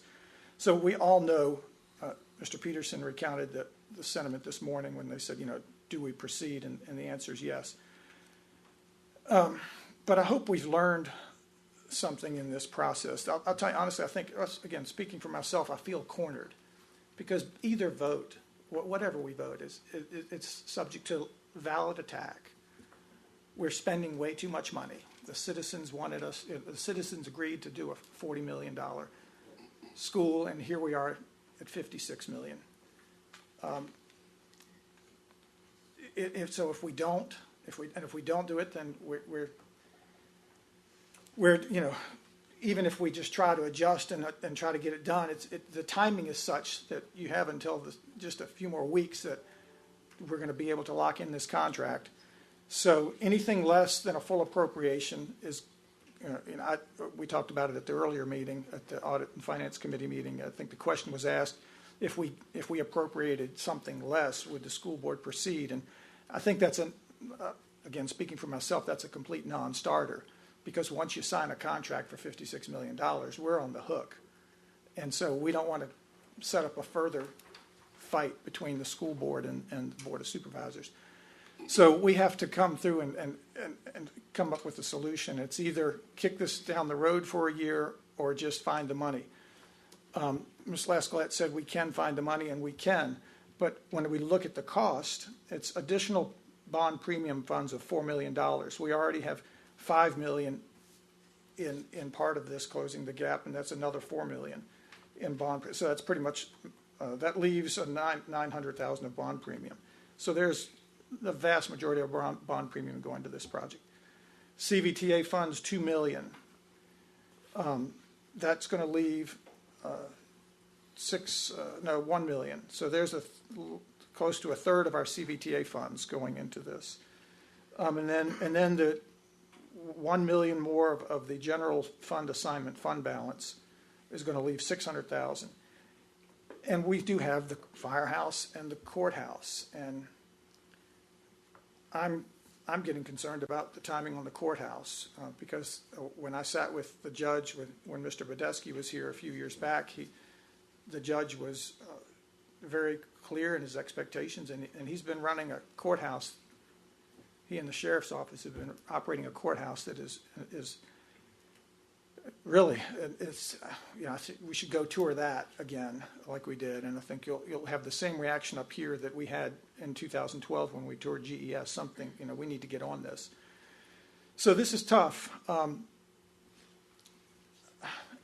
guess, is there a board member that wants to come forward, a school board member that wants to come forward and kind of make this ask? And I'm not trying to put anybody on the spot, but I would feel better if we heard from a school board member,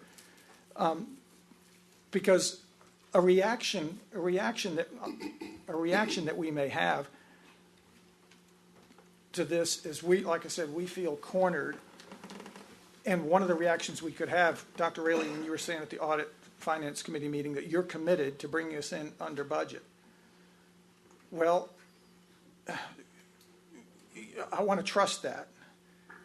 And we have to trust it because this board has no business getting into the school board's business of building the school. But if we're scared and we don't have confidence that you can do what you're committing, then I'm thinking we need to micromanage this project on our end.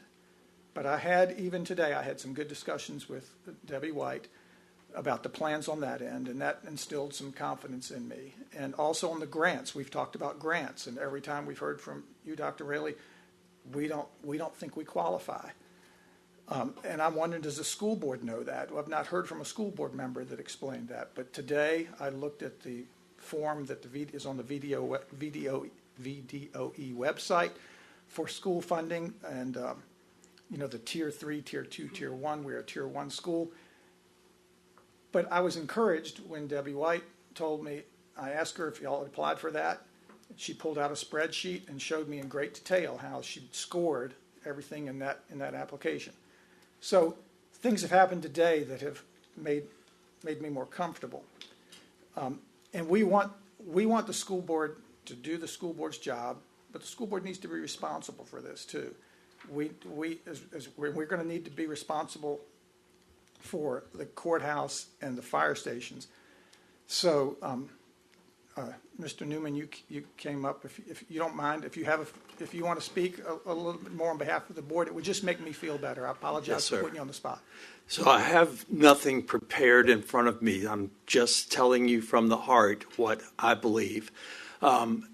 Going back 2 years, we acknowledged at the very beginning that we had not built a school before, and we've learned everything that we could along the way, from the type of support that can be offered, such as the owner's rep. We don't know enough, but this person does. This firm is one that we've talked with. All 5 board members, I think I can say with no doubt, we have considered every part of the construction of a school, need for a school, location of a school. We have gone back, and we didn't rehash anything this morning, but we certainly have over the last year, from location to size to design.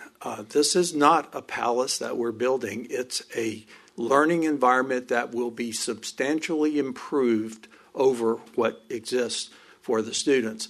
And I will say that my experience in Goochland has been that we are working hard and taking care of what we have. And,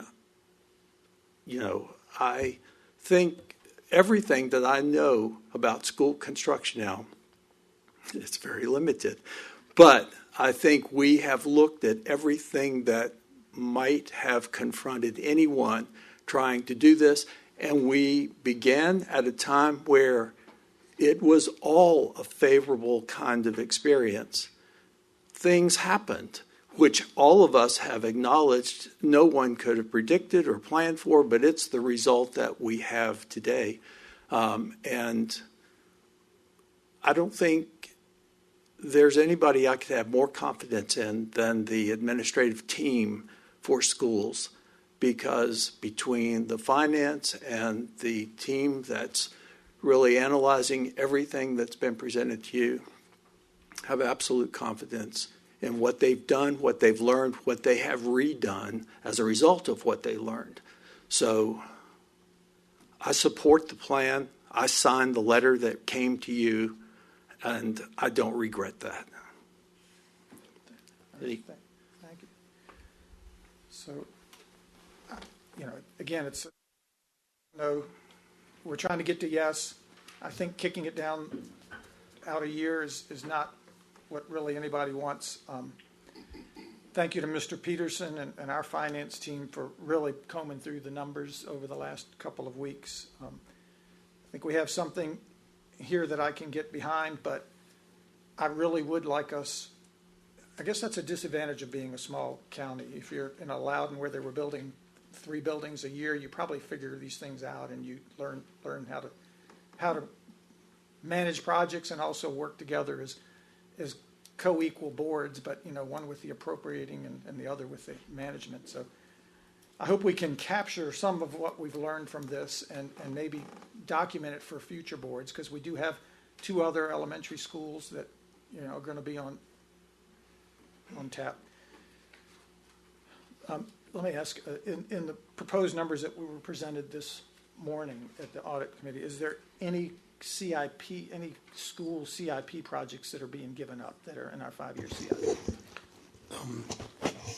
Mr. Lumpkin, the figures that were presented this morning do not reflect abandoning any of the CIP projects. So the in original numbers that were shared with the board, one of the areas we looked at was delaying CIP projects. That would the largest one was the HVAC system at the high school. That has been removed from what you have in front of you now. So the numbers bring you to a position that would equal what the school board is requesting without requiring us to do that. And for further clarification, Mr. Carpenter, we looked at two sets of numbers that day regarding the CIP numbers. The numbers at the original and then the readjusted, so the cuts to CTE, the changes to not having the wrestling room. Are those now back in, or are they still out? If the school district removed numbers, then I didn't adjust anything to the school district. So if they ever took numbers out, but the numbers that we're going with do not reflect any changes to the CIP project coming from county staff.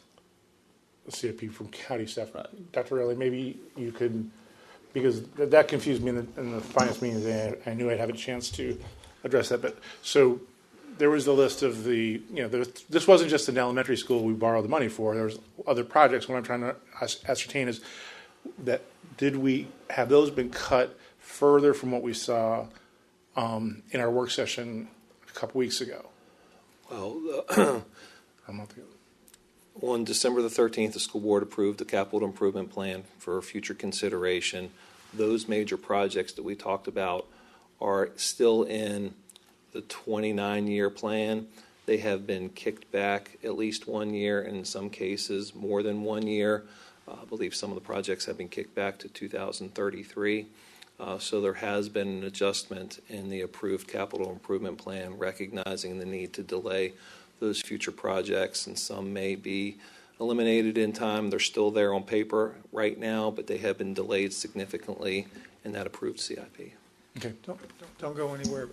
So have you moved anything out of the 5-year CIP? Or how much have you moved out of the 5-year CIP in what you latest?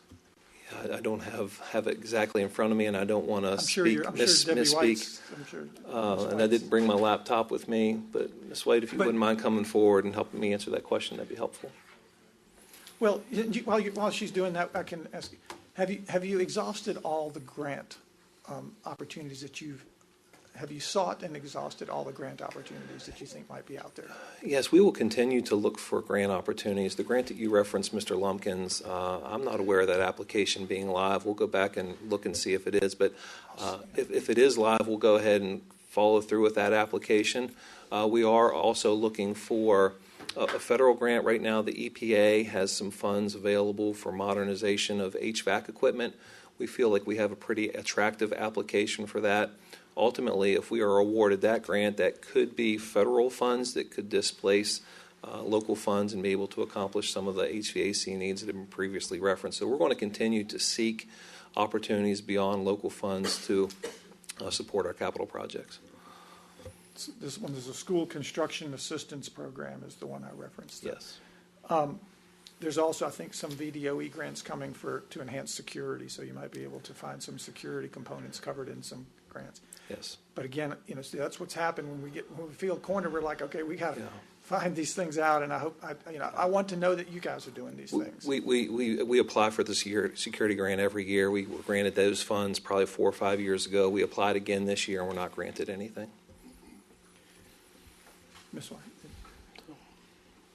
This is what we've kept in the CTE edition and the middle school, high school renovations, and we've moved the auxiliary gym, wrestling room, and C-143 renovation. Mr. Chair, while they're having a sidebar, maybe I could introduce some clarity for some of the comments and confusion about the CIP projects, public safety versus schools versus the bond referendum. Bond referendum, I believe, was $96 million, of which we decided to cover it into two pieces. $150 million we did now, $146 later. The 50 up front was 42 for the GES and 8 for a fire station. The second round to be done in the future had, I think it was around $19 million for schools for those variety of projects. There was some discussion, this may be where the confusion might have come in, there was some discussion around, well, can the schools grab some of that other project money out in the future and use that for part of the schools? The answer, of course, is a quick no, because we haven't issued those bonds yet. That's a second round of funding.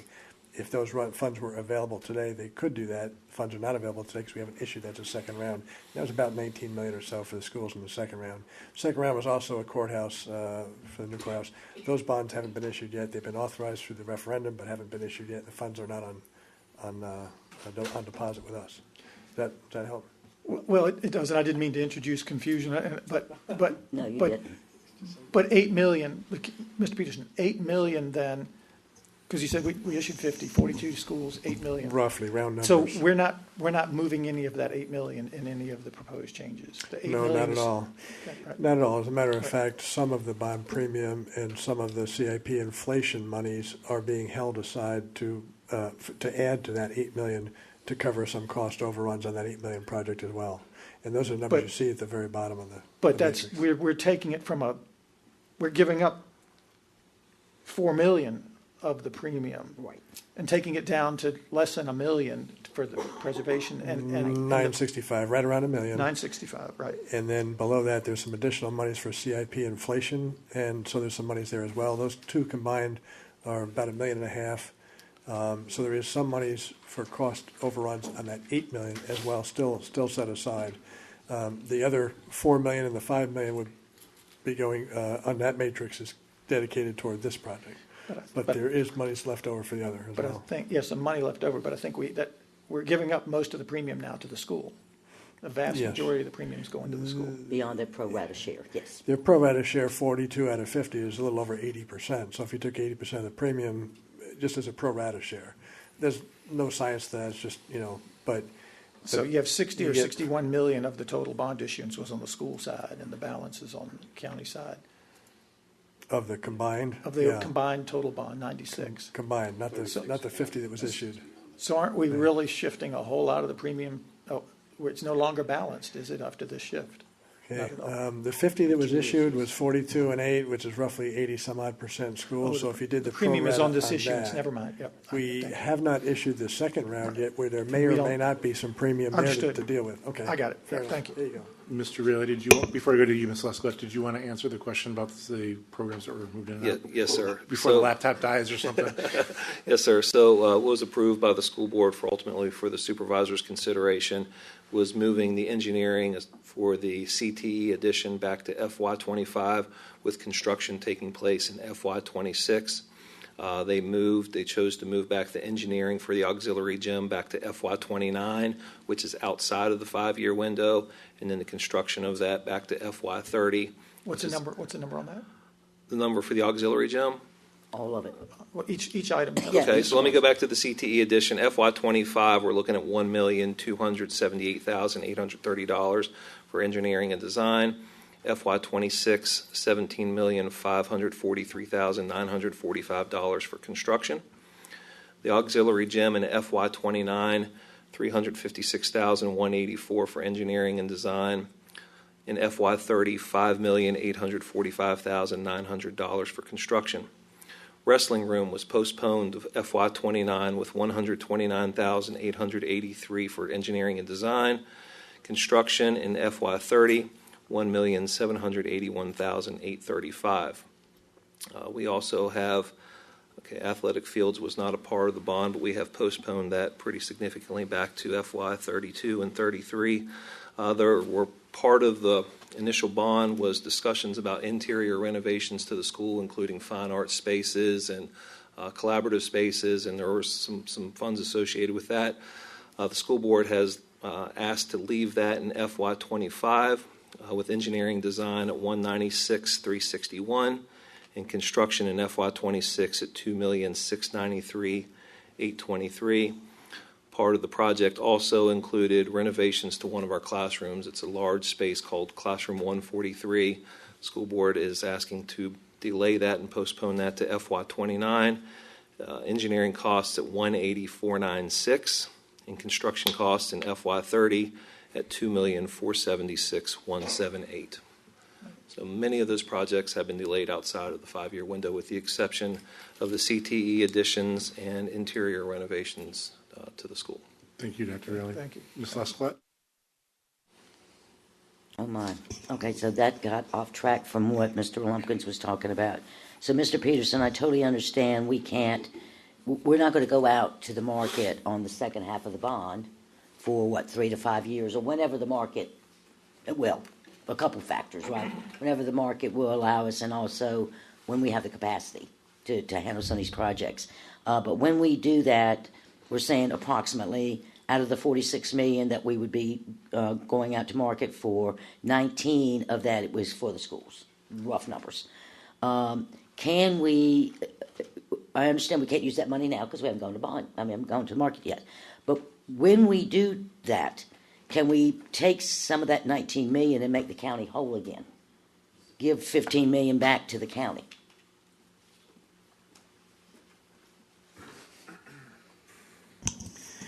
The bond referendum that was passed by the citizen expressly uses defined amounts. I believe there was 2 referendums, not just one for public safety and one for schools. So those resources are dedicated toward public safety and school uses only. So that 19 would go for the schools because we're giving the money. We're giving the money to the schools. The bond makes us whole again. It's still for the schools, right? Well, yes and yes. The 50 million we've already issued that covers 40 some odd million Right. has to be used for schools, and that's been issued, and that'll be used for schools. So you're talking about the 15 gap. The 15 gap, was it 7 or 8, a little over 8 million, is school-related, dedicated, appropriate use for schools anyway. Right. I'm talking about the other 7 or 8. The difference between, I guess, about 7 million. Could that come out of the 19? Well, it gets us down to about 7, and out of that, most of that is the additional bond premium, which again, if you do the pro rata share from the premium this year, so the net you're getting down to is about 1 to 2 million of non-school related, non-school dedicated, non-school restricted type funding. Absent if you assume the pro rata share of the premium and whatnot again, there's no hard and fast rule there, but it's just if you use that as the basis. So it gets us down really to the CVTA money and the CIP to cover inflation costs. And these are appropriate uses for those funds. It's just they would come at the expense of doing other projects elsewhere in the county, but that's always exactly my point. But that's right always there. the case. If we use it for the other, it comes at the expense of schools. So it's always the case. It's the capital allocation problem that we have, where there's not enough money to go around and do everything we want to do. Right. That's exactly my point. Okay. That's exactly my point. Okay. I do have a couple more questions from Dr. Raylan. No, when we get around Ms. to it. Escalette, if your questions were answered, I don't need to speak, but we have a commitment to sell total from this referendum $60 million in bonds that go to school projects. Right. Acquired. And that's what this would be doing. It's going to the school project. But it has to be from the sale of the bonds in the same way that this sale Right. of bonds committee. Yeah. So I So just want to say we claw couldn't back some of that money is what That's I'm right. saying. We would not be able to repay ourselves from the future bond. It has to go to. But it's going for the school. Yes, ma'am. But it's a different commitment. Okay. What if we That's a shame. use Okay. private sector financing? Again, You have our financing commitment to to pay the it back. referendum is that we have the bonds go to the 2 different pots of money. In fact, in this bond sale, we identified an amount of money that would go to schools, even and then the amount that comes to us. And those commitments have to be met under the referendum and the bond documents. So, Thank you, Ms. McGee. So I've been kind of quiet. Any of you know me, it's not like me. This one's, quite the head scratcher. When I'm talking to people, I joked about, hey, y'all, when I'm trying to find the best cantaloupe and food line, y'all have a lot to talk about. And the thing that I hear most is, we need the school, but do we need it now? And isn't it smarter to wait? And there's pros and cons, and no one has given me a good answer for that.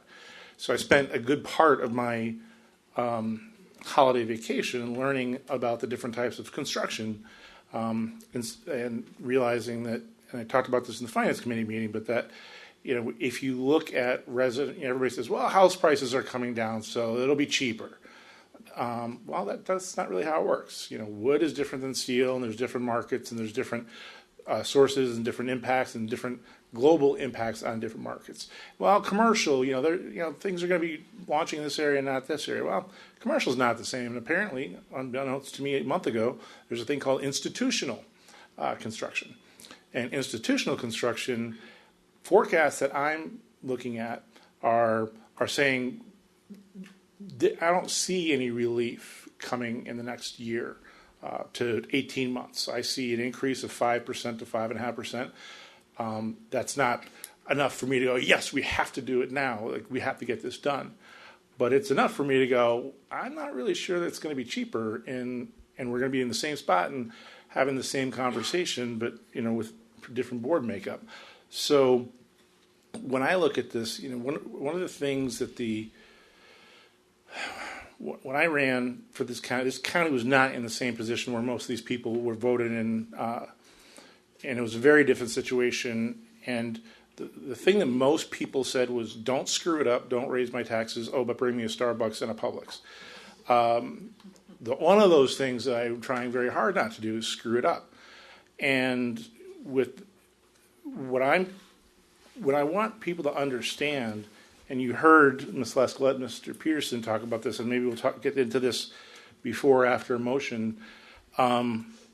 This is going to hurt. This is going to cause pain somewhere in this community.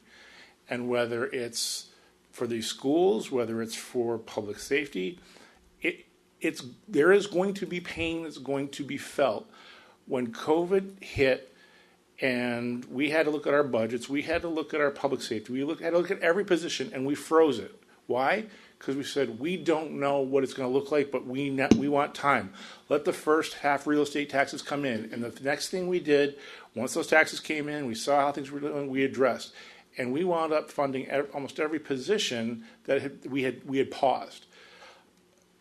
This is going to have impacts. And when people that will actually engage with me in conversation, not just fire off an email or a text, when they engage, and I ask them, I said, it's fine, what are we going to cut? Like, gosh, I'm glad I'm not sitting up there. So this is a difficult position, and it's going to be a challenge, and I'm grateful that a lot of people, if you've not come to these meetings, we do talk up here. I didn't realize prior to running for the board that it's illegal for all of us to talk together about things that are happening. We have to do it in public forum. So we're a lot of times like, why didn't you all hash this out? Well, this is kind of where we do the hashing out. So I appreciate that, and hopefully you're learning how difficult these conversations are and how we do not want to screw it up and we want to get it right. I have a couple of questions. Go ahead. Mr. Carpenter, this whole CVTA funding, taking 2/3 of our CVTA money and putting it into this, have we, I know the answer is yes, but I'd like to hear, we have vetted, we've identified the costs in this project, and we're confident that they do meet the CVTA requirements?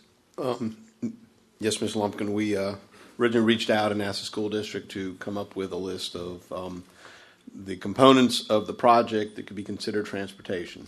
And I started with a pretty broad categories as I thought they may be construed. They would include parking lots, access roads, things like that would be built.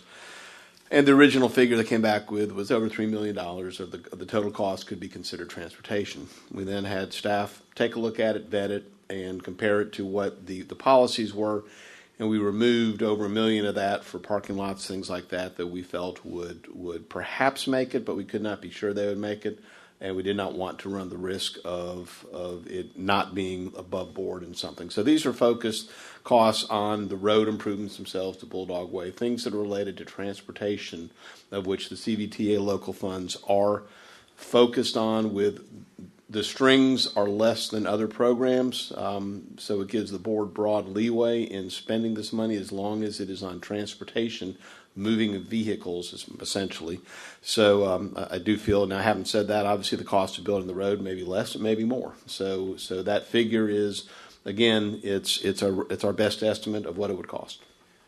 So that leads to a question that I've had today. This is a fixed I thank you for sending the contract, but it was too much to absorb all of it, particularly the 888 project pages. But It's a lot. But Yeah, that's the. when the that's not roads, contract, are the that's- roads, contract they're is separate 188 contract, right? pages. The roads are included in the contract price. So, Mr. Carpenter, if you heard that, the road is included in the contract price. So if it comes in less, that benefit does not come back to the county, does it? It better. I would defer that to, as far as out the contract. So are there any costs outside, well, first of all, the contract is a fixed, we commit to the contract, then if the contractor can build the roads for $1 million and the contract calls for $2 million, that's profit for the contractor. Yeah, so zooming out a little bit, the total cost of, it's now $55,994,704 is comprised of a multitude of factors, including, the engineering fees that we have taken with our architect, the owner's representative, fixtures, furniture, technology, permitting, the actual construction of which roads are included in the $44 million figure that we have, and there are contingencies associated with that $56 million fee. So there are several things that get to that overall project cost. Ultimately, if there are savings that come through this project through change orders that we make, flooring, electrical switches, those kind of things, that helps our bottom line. If there are contingencies that are left over, that is the owners, that is the counties, that is our funds that ultimately be returned. So again, we're going to micromanage this project. We're going to scrutinize any sort of change order, if there are any change orders at all, and making sure that we are making sound decisions to not impact that contingency, reduce materials where we can without compromising the quality of the project, and making those miniature decisions. So ultimately, we can bring this project in under budget. Under $56 million, but it makes this whole thing a lot easier. We're struggling with the $2 million of CBTA money and the $4 million of the bond premium. But what is the number? It's over $10 million for site prep or site work, right? $10.8 million in site prep. Almost $11 million. And that's in the contract, so that's a commitment. So the contractor is committed to do the site improvement for just under $11 million. Correct. So if it comes in less, there's no benefit to the owner. No. Because that's just a commitment. Not for that aspect of the project. Where we have some opportunities is for playgrounds. Right now, we have budgeted $499,086. If we were able to secure playgrounds for much less than that, that's savings. That's our benefit. Okay. Furniture, we have currently budgeted right now for all the furniture, $1,472,341. We're able to secure furniture and get that at a cheaper price. Ultimately, those savings go to the bottom line of the project, and that's opportunities that we have even more control over. Is there a risk of the site cost could be worse than the $11 million? And do we have exposure to cover that? Well, your finance person might. Yeah, it is a set contract. It's exactly right. The contractor has seen the drawings. We've done geotechnical samples. That is all part of the bid. There are allowances that are in the contract that if they don't have to remove as much topsoil, we get the savings. We have quantities that have been identified in the contract that specifically could relate to, minuses and add-ons based on experience. But you're standing here before you on behalf of yourself and the school board and saying that you're confident it's not going to get worse than the $56 million. Yeah, we have a firm fixed contract price. We have contingencies built in. We have factored in a multitude of costs, and we feel that $55,994,704 is the price of this project at this point in time. Yes, sir. Thank you. Chair, if I could, let you jump in. Dr. Rayleigh, while you're there, and Terry McGee, while you're here, and Mr. Chair. Jumping ahead just a bit, I think we're not being asked to approve the contract. We would be asked to possibly appropriate up to an amount. So if it was less than that, the appropriation would drop, but it's a cap and we're not going over that.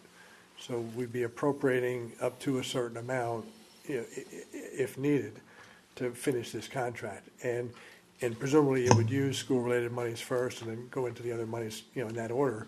But that's why staff is going to join in on the day-to-day. But we're not being asked to, correct me if I'm wrong, Ms. McGee, but we're not being asked to approve the contract. No, we're just being asked to appropriate. You're correct, Mr. Peterson. We're not being asked to, and it's not purview of this board to do that. That is for the school board, has it on their agenda for the 11th to, if they have the opportunity to approve their contract and authorize the signature of it. That's not before us, but it was shared with us for purposes of transparency. The schools wanted the board members to have an understanding of what they were looking at and what was being offered, but that is their business. Ours is the funding. And then the appropriation wouldn't be necessarily a fixed amount that here's the fixed amount schools, it'd be up to and no more than kind of an appropriation. Is that? That's been my understanding of what the interest in how this appropriation was going to occur. Okay, thank you. Ms. Lascott, you had to weigh in. So I had a few questions, and they've been talking, I've added to them. So, unfortunately, so the 56 million and change, that number includes improvements to Bulldog Way. Yes, ma'am. Okay. So therefore, we can use the CVTA money for that. All right, that makes sense. And I know we're not approving the contract, but I am concerned. How long, y'all haven't had the contract very long, right? Well, the basis of the contract is the invitation for bid. A lot of the legal stuff was contained within that as far as covenants and terms and conditions, and that's the majority of the contract.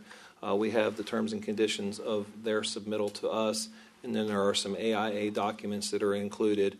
We have it to a point in time where if this project is appropriated and we're able to move forward, tomorrow morning we'll transmit it to legal and feel that we can have a very quick turnaround and have it prepared for the school board's consideration next Tuesday.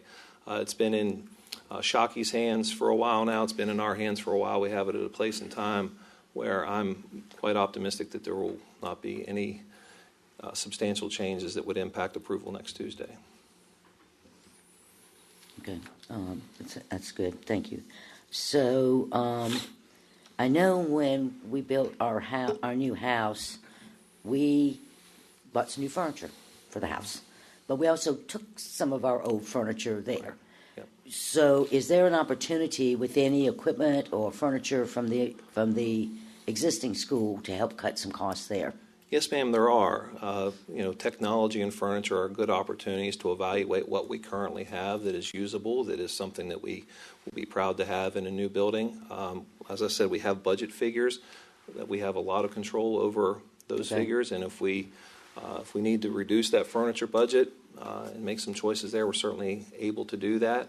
And same with equipment and technology. We may take some of the switches potentially from Goochland Elementary School if we have to, put them in the new school. So we have a fair amount of flexibility there. Okay, and that's good. So we had talked about not going over the budget amount. Yes, ma'am. And if we were to appropriate this money tonight, we've got no other leeway. Correct. Beyond that. Right. So, I don't know what you're going to do if the money goes over. So, as long as that's on the table and acknowledged, to me, it's already too tight. Yes, ma'am. But, okay, so legal.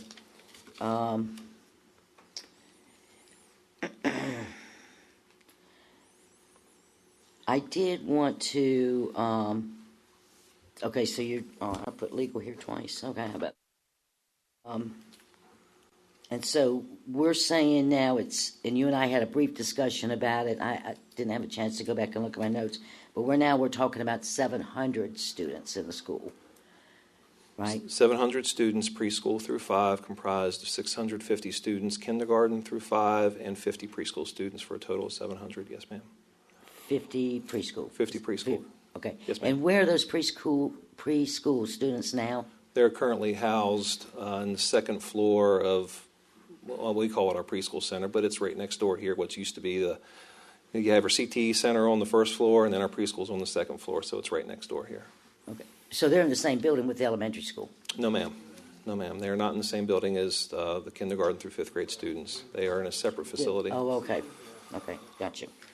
So we're not competing with the private market on the preschool, right? Yeah, those 50 students are students who have identified disabilities, students who meet certain criteria. There are 3 and 4 year olds in that program. Okay, Yes, ma'am. that's fair enough.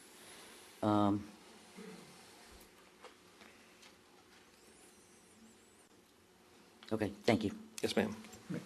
Mr. Lumpkins? Just jumping onto what Ms. Lascott said, a follow-up to that is, looking at the data, I think you have around 1,200 students, elementary school students, right, in the school system. Yeah, I'd say 1,100, 1,150. Okay. Yeah. So you're putting half of them in this school. So, or no, you're not, because you're not going to fill the school, but you have the capacity to put half of the elementary school students in this school building.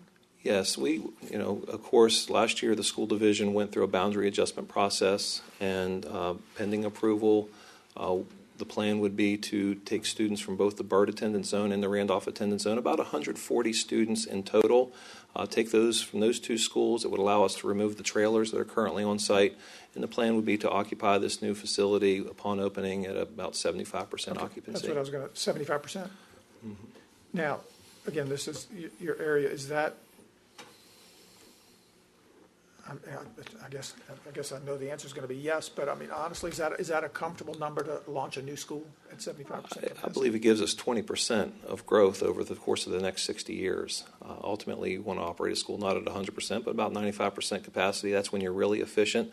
So it allows our community to grow and for us to be able to absorb any sort of future growth. And the beauty of it being in the center part of the county is we know that we have schools that are far out in the capital improvement plan. It allows us, if we need to, it's a lot cheaper to redistrict. So if we have to redistrict again, then we could certainly pull students from other schools. And it's been the center part of the county, which helps. So with your current numbers, if you're at 75%, if you open at 75% capacity, what's that going to take your Byrd and Randolph down to what occupancy rate? Yeah, we're going to be about 75 or 80% division wide. So it gives us some future capabilities in those other two facilities as well. Okay. Yeah, Yes, sir. that does. We're not looking at something in 5 years from now, a crisis. Correct. Yes. Yeah, I think unless the next. we keep approving these neighborhoods. Right? Yeah, those are inside words. Okay, thank you, Doctor. Yes, sir. Mr. Vaughters? I'm still green, so I think I have some leeway to ask stupid questions. For our IT people, is the video pretty good in here in catching the crowd, or no? Usually. Okay. I'd love to see any educator and member of the school board raise their hands. Who believes this is an absolutely critical, keep your hands raised, please. Who believes this is an absolutely critical project to the growth of our community? Okay, I wanted that for the record, and video's pretty good, so we'll find you.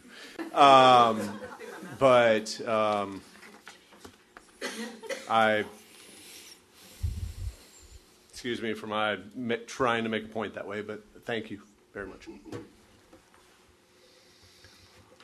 Okay. Thank you, Dr. Raley. Board, where are we at?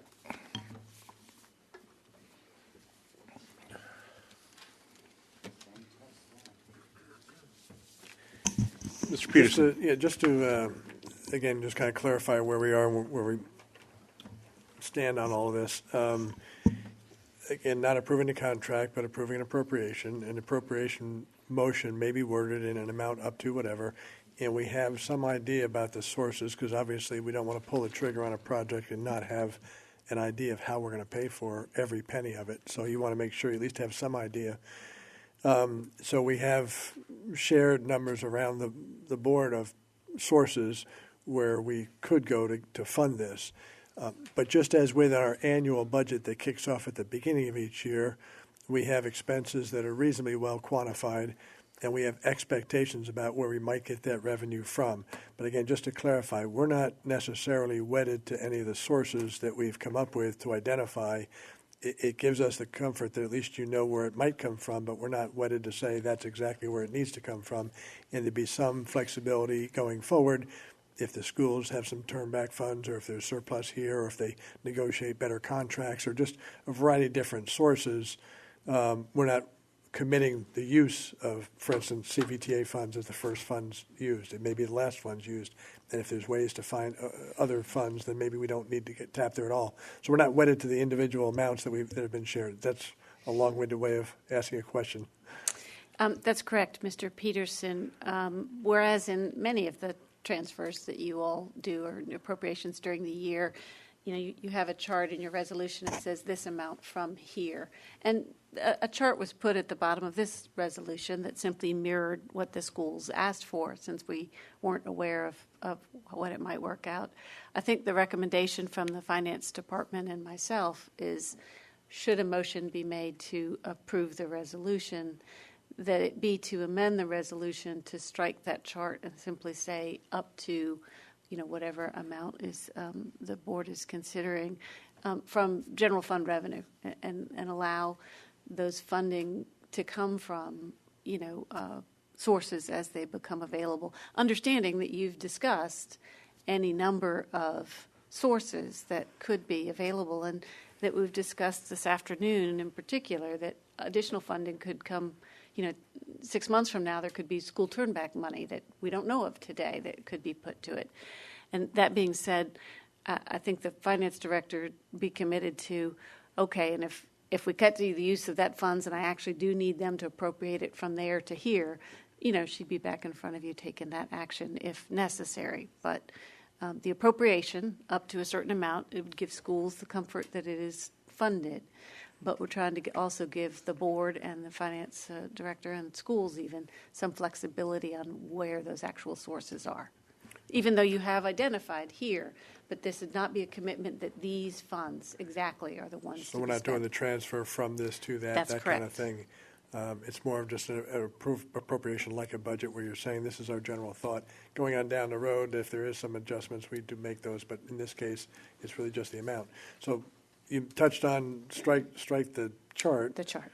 And then I thought I heard the number 56,075 might actually have come down by 80,000. Is there a revised ask that the schools are asking for, or is it?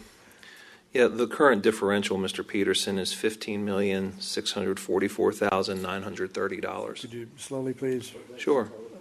And then we'll do that second. What was the sixth? Sure. The differential between current appropriation and total project costs is $15,644,930. Total project budget $55,994,704. 55,994. 704. 704. So if that were in the motion as the up to number, that 55,994, that and change, that's the one that you'd be comfortable with. Is that? Yes, sir. I just wanted to clarify before we even got down that road. Yes. But they do already have appropriated the 40. So Yeah. I think the number you would focus on would be the differential number. Correct. And the differential number is on our screen, isn't it? It's a little less than that. It's changed. What is it? What is it? 15,644,930. Going in the right direction, thank you. Yes, sir. All right. If we keep talking, can it come down some more?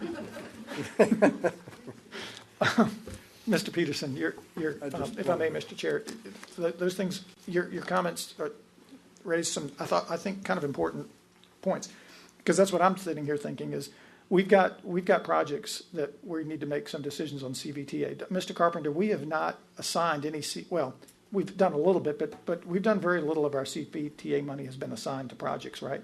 Yes, Mr. Lumpkin, the figure that staff used was totally unassigned. It does not take into account any assigned funds from CVTA that we may have already done. So the 3.137 million is the remaining unassigned.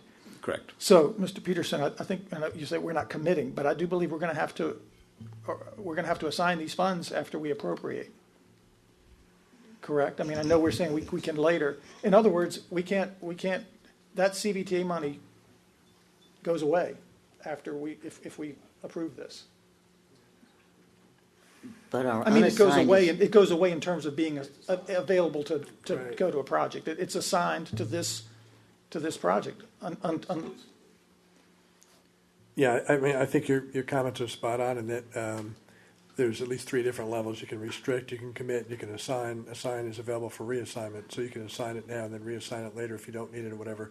But to your point, these need to be, I'll use the term earmarked for the specific project, since it's the basis for our consideration tonight of the When of the we're issue. looking at other possible CVTA funding projects, which we have in front of us, we have several, we got to set aside $2 million out of that bucket. And the same goes for all the other, Sure. it's a general comment as well as anything else. So, Gotcha. in other words, the premium would not be available for public service or Right. public safety projects and that kind of thing. So yeah, these ought to be walled off at some level, maybe not legally or officially, but at least assigned or earmarked to say, okay, this is the basis on which we considered it. Is that, are we still on firm legal ground? I believe so. I'm checking with finance in the audience there. Sorry, Jeremy. Yeah, I mean, if we don't. You got to.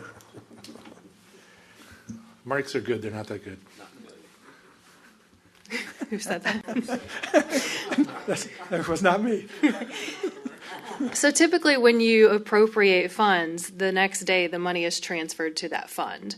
In this case, you've got $15 million. If we want to decide as we go, Debbie and I could keep in very close contact to whenever they do a drawdown. They send over that request and we appropriate the funds at that time. Or transfer. We're appropriating tonight. Transferred. You're actually transferring the funds. Correct. So we can do this But one as we in go. theory, this would be money at the end, right? They would go through Correct. the 40 million first. Yes. And then this last. Yes. Okay. And I think that should be made clear in the motion. Thank you. I agree with you. Mr. Chairman, I move that the Board of Supervisors approve the resolution appropriating up to an additional $15,644,930 for the Goochland Elementary School construction project, and that we strike the table that is in the resolution that's in our packet, and that these funds be transferred after the previously appropriated bond funds. So I second that. Thank you, Mr. Lumpkins. Mr. Waters, discussion. On that motion, I agree with the text, the verbiage, with a possible, do we want to add something like going through you mentioned going through the 41st, then do we say go through the school-related funds, which is about $7 or $8 million second, so that the CVTA and the shared resources are the last dollars spent if we needed to? Is that making any sense? I'm fine with that friendly amendment, but let's make sure, Ms. Cave, when Mr. Peterson's talking about school-related funding sources, I want our motion to be clear what they are. Do you, the Finance Department know what they are? I mean, we have this sheet, but do I need to read them into the record? Should I read them into the record? Let's read them into the record. Okay, so Mr. Peterson, I'll try and take my motion, but I'll amend it that after that these funds additional funds we're appropriating tonight be used after the 40 million, but be transferred after we have used the $40 million bonds and the following other school-related funding sources. The remaining, no, that's part of the bond issuance, the first one, right? Yeah, So no, that's right. The remaining appropriation. that's already in the 40 million. 40's in the million. And these. No. What's additional? So 1,033,906. There you go. Then the portion of, again, the bond premium. It's 5 million, but it's might as well be. Let's continue this discussion. Do you care whether the 5 million is up? That's the school's portion that we decided earlier anyway. So that's why the 4 million is. So the second item is 5 million of the bond premium. The third item is potential future interest earnings on the bond of 1.25 million. School proffers of 800,000, and potential value engineering that's been explored by the schools that I think has even increased since today, but we'll use the figure of 611,485. That's actually included in the price. So that is, I do have current figures. Yes, sir. That 600,000 I think is included in the 15.9 or 15.699. price? The 611 is? Yeah, I believe so. Yeah, that's on the expenditure side of the house, so that's not additional revenue. That would not be considered as Okay, so revenue. strike that, so Well, now then it leaves us a gap, right? If we count as revenue, it does, yeah. Yeah, so it leaves us a gap. It's gotta be in there, otherwise the numbers don't. Would a recess be helpful for staff to coordinate with the finance to get these numbers right? Or do you think we can hash this out? I'd like to get it right. Yeah. So if we could take 5 minutes, folks, for the staff to convene, no more than 3 board members. We'll be back No at, more than 2. big hand on the 6. right, yeah, and I, for some reason,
Okay,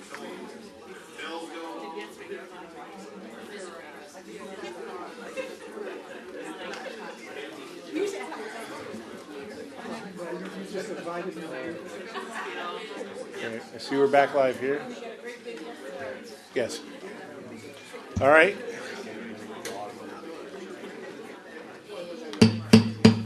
All right. Thanks everybody for that recess. I think we have a path forward. Mr. Lumpkins? Mr. Chairman, I would like to withdraw my motion made earlier, and I will maybe have another motion if Mr. Botters will accept the withdrawal. I accept the withdrawal. Okay, so thank you. That motion is now off the table. So what's next?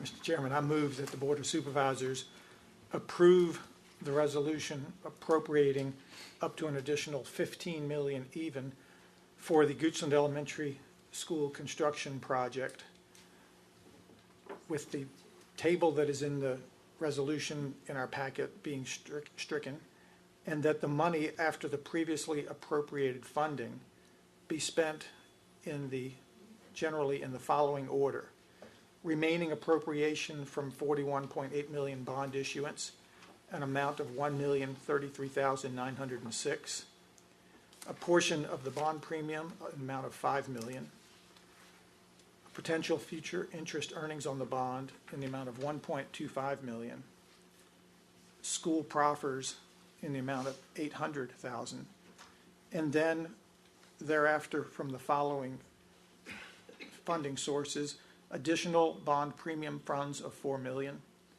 CVTA transportation funds in the amount of $2 million, and $1 million from the portion of the general fund assigned fund balance for CIP inflation costs.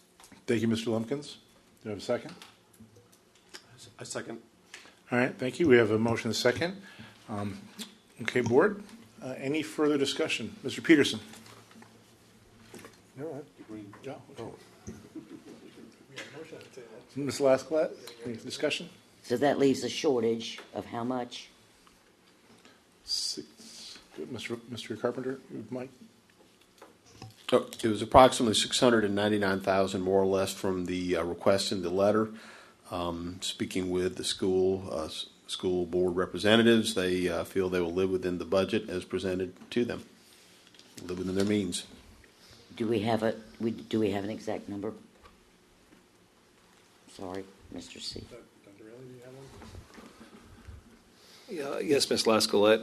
The differential prior to the motion was $15,644,930, with an additional appropriation of $15 million. That leaves a delta of $644,930. And what we would do, as Mr. Carpenter said, certainly we live within our means. To close that delta, one of the options the school division certainly could employ to close that would be to use any sort of end-of-the-year turnback funds. If there's a remainder in our operational budget, we always come to you and ask for those funds to be used for one-time capital projects. Certainly we could do that for the purchase of any sort of items associated with this project, either this fiscal year or next fiscal year, depending on what happens with our operational budget. So we feel there are opportunities to use turnback funds to make purchases to close that gap. Thank you, Dr. Rayleigh. Ms. Lascalette? And Dr. Rayleigh, in addition to the VDOE grants, yes, ma'am. and technology grants. Yes, ma'am. We will pursue the VDOE grants, any sort of federal grants that can certainly benefit our school division and reduce the overall need for local funds. Yes, ma'am. Any other comments? The only thing I would say is that this has been, as you can see, we're working very hard, and this is not the last crack of the apple. And correct me if I'm wrong, Dr. Rayleigh or Dr. Newman. There's another. Just because we appropriate doesn't mean your board will be approving the contract or allowing you the execution of the contract. Correct? Yes, pending your vote on the motion, we will then tomorrow morning begin quickly working on the contract to make sure it's ready for school board approval for their consideration in this room on the 10th. And pending school board authority to sign that contract, we'll execute that the next day, which would be the 11th of June, Okay. January. So there's more opportunity for citizen input. Yes, sir. Yes, sir. All right, any questions? Please, for mercy. All right, roll call vote. Mr. Peterson. Yes. Ms. Lascolette. Yes. Mr. Vaughtos. Yes. Mr. Lumpkin. Mr. Lumpkin. Yes. Mr. Spoonhour. Yes. All right, there you go.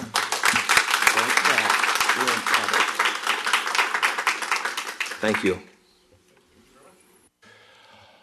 All right, I know we had sort of a working break. Did we need another recess, or are we ready to go into the next case? Looking good. All right, okay, do you folks want to be able to exit? We give it 2 minutes just to let folks and county staff.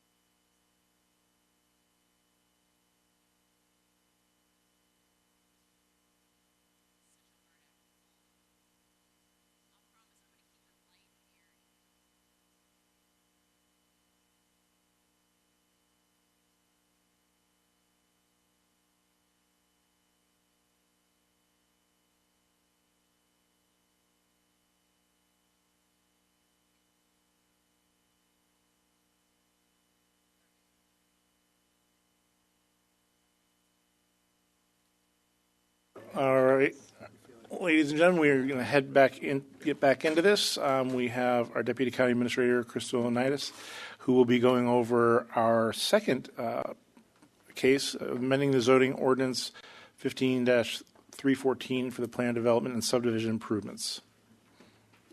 Take it away. Good evening, Chairman Spoonhour and members of the board. Happy New Year, and I promise this is a much more, light and airy topic. So glad to be second act tonight. So as Mr. Spoonhour stated, I'm Crystal Onitis, your Deputy County Administrator, and we have a countywide zoning to consider tonight. It is based on some proposed language changes to the subdivision improvement phasing ordinance. So just a little background on this. This centers around when we have our subdivision developments, the typical things that you will see as far as items for infrastructure completion that we require: sidewalks, roads, where trees go, and what triggers when that's considered substantially complete and when it's accepted into state systems or by private utility providers or even by the county as part of our public utility system. So in getting to where we are with this, we had meetings with the development community, concerns regarding, the timing of sidewalk landscaping and road improvements as to when do we actually consider that complete, what needs to trigger that. So staff had those meetings. Staff also contacted peer jurisdictions to figure out, just what's the best practice, where do we fall in line. So what really prompted this was a overarching concern on the staff side as well as the development community side, that what we had was all improvements must be completed prior to 50% of the lots within a recorded subdivision section receiving building permits. So you're having to put in a substantial amount of infrastructure, whether that's tree wells for future tree plantings, let alone trees, sidewalks, curb and gutter, and roads, prior to even the lots being sold or homes being erected on them, which also leads to a lot of opportunity for damage to that infrastructure as future phase construction is built out. As you all know, you're no stranger to seeing, even with government construction, things occur in phases. That oftentimes occurs with subdivisions, hence the angst here.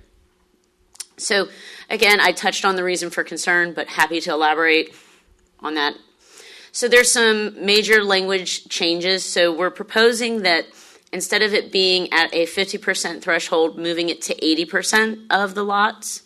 Prior to the 80%, the road improvements must be accepted into the state system, so we're still requiring that there's a threshold that's met. So anything that would be accepted by a public utility, private utility, or Department of Transportation would already have gone through prior to this. And instead of allowing 2 years for this process, it's 18 months, once 80% of the development is complete. And the surety bonding is being tweaked to ensure that there's more clarity and clawbacks as far as if a developer falls through on their commitment to complete a development. Some other changes, as I mentioned, there's the bond reduction and release standards that are being updated. We're improving the standards for temporary subdivision street signs. As we all know, that can be a little confusing when there's not consistency and clarity on that.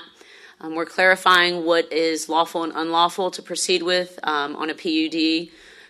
Not PUD, sorry. PODs. I'm still in the holiday mode. Without an approved POD, plan of development. So oftentimes you'll see that sometimes some folks kind of push the boundaries with land disturbance permits, kind of doing maybe a little more than they should, and really should be waiting for their approved plan of development. So this really helps to clarify that language. And we're also working to have explicit language that requires subdivision plan of development, what it actually has to include and not include for a formal record. So there's just some staff comments again, and I've touched on that. Again, staff does feel that moving to the 80% is a better threshold, just given the wear and tear that we see on infrastructure throughout the construction process in subdivisions. Clarification that prior to the 80% threshold, roads would go into the state system. I think this is a plus for all involved. And the reduction time from the 2 years to 18 months for improvement completion time for infrastructure. Gosh, there's a lot of staff comments. Gotta love it.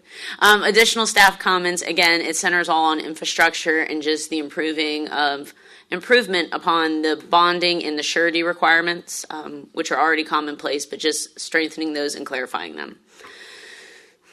This was heard at the Planning Commission in the December meeting. There was a 4-0 vote with approval for you all to act on and hopefully accept this zoning amendment. Mr. Brewer was absent from that meeting, and there was not anyone that spoke at the public hearing. Happy to answer any questions that you all may have. Thank you. Board, any questions? I did one quickly. Yes, please. Whether the threshold is 50% or 80% or any other number, do we have any trouble determining where we're at 50% or 80%? If you're talking about trees and sidewalks and stuff, I mean, is that an issue? No, ma'am. It's based off of building permits and their approved plan of development. Okay, so that's no problem in determining No, that ma'am. you are actually at that percentage? No, ma'am. Okay, good answer. Thank you. There you go. Short and sweet. Mr. Lunkins. Couple questions. Has the building development community been consulted on these changes? Yes, sir. I think we might have some folks from the building. We actually have a member of the building community here this evening. But I just was asking that, and beyond just that one person present, they've been consulted, right? Yes, so we've also reached out to some of the associations that deal with the development community as well, and they've had opportunity to review. Similar to for some of our zoning amendments or ordinance changes, we will also reach out to the Farm Bureau or relevant organizations. So we've done that here with this as well, and peer jurisdictions. So language was adding phased developments, and it says for subdivisions being done in multiple phases. I'm looking at the ordinance. Oh, okay. So I'm just wondering, how does that normally? We're adding this. So how does that normally work? Will we?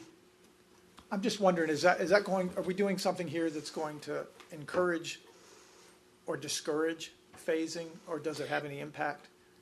I don't think that it has a direct impact. If anything, it encourages more proper planning with how you're then phasing in and when you're timing certain infrastructure to be laid out. Because the beginning amendments say that the area depicted on a POD must include all of the areas shown in the corresponding subdivision final plat. So if you were doing something phased, you could have multiple final plats, I suppose, then. Okay.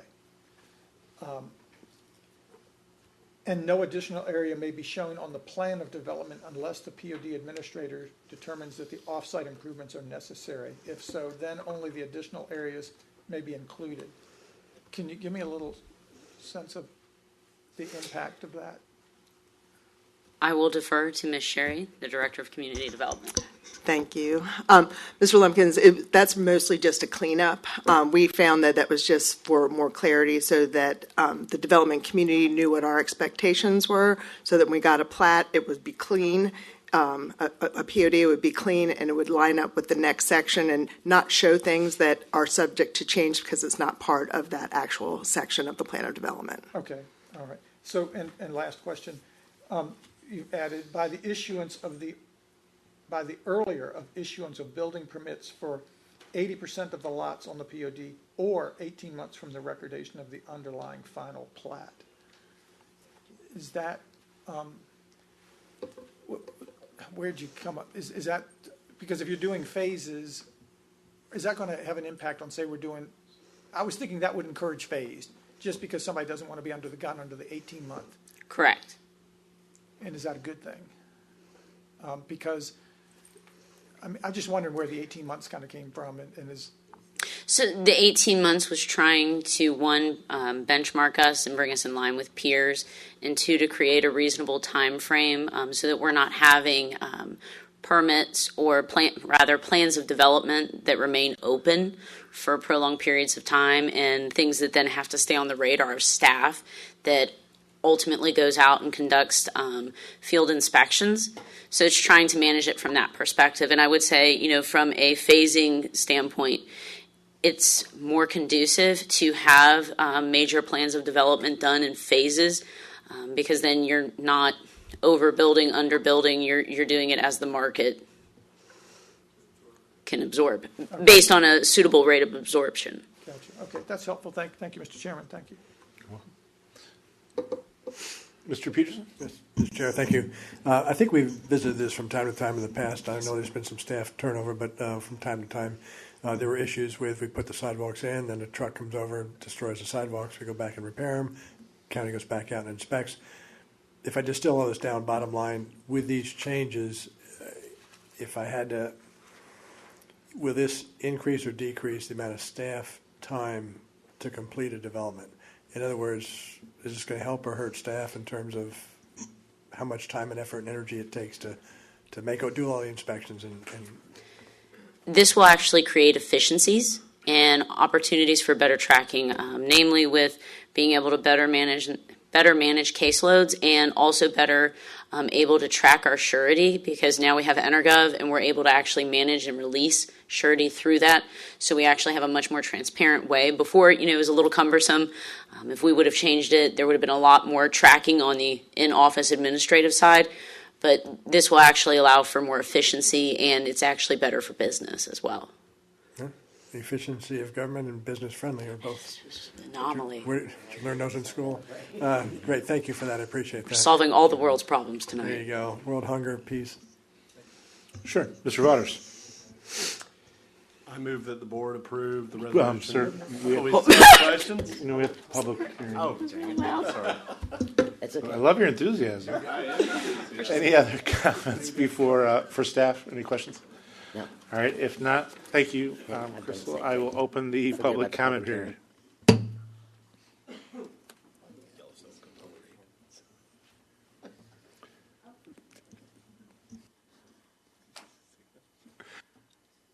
Mr. Lyle.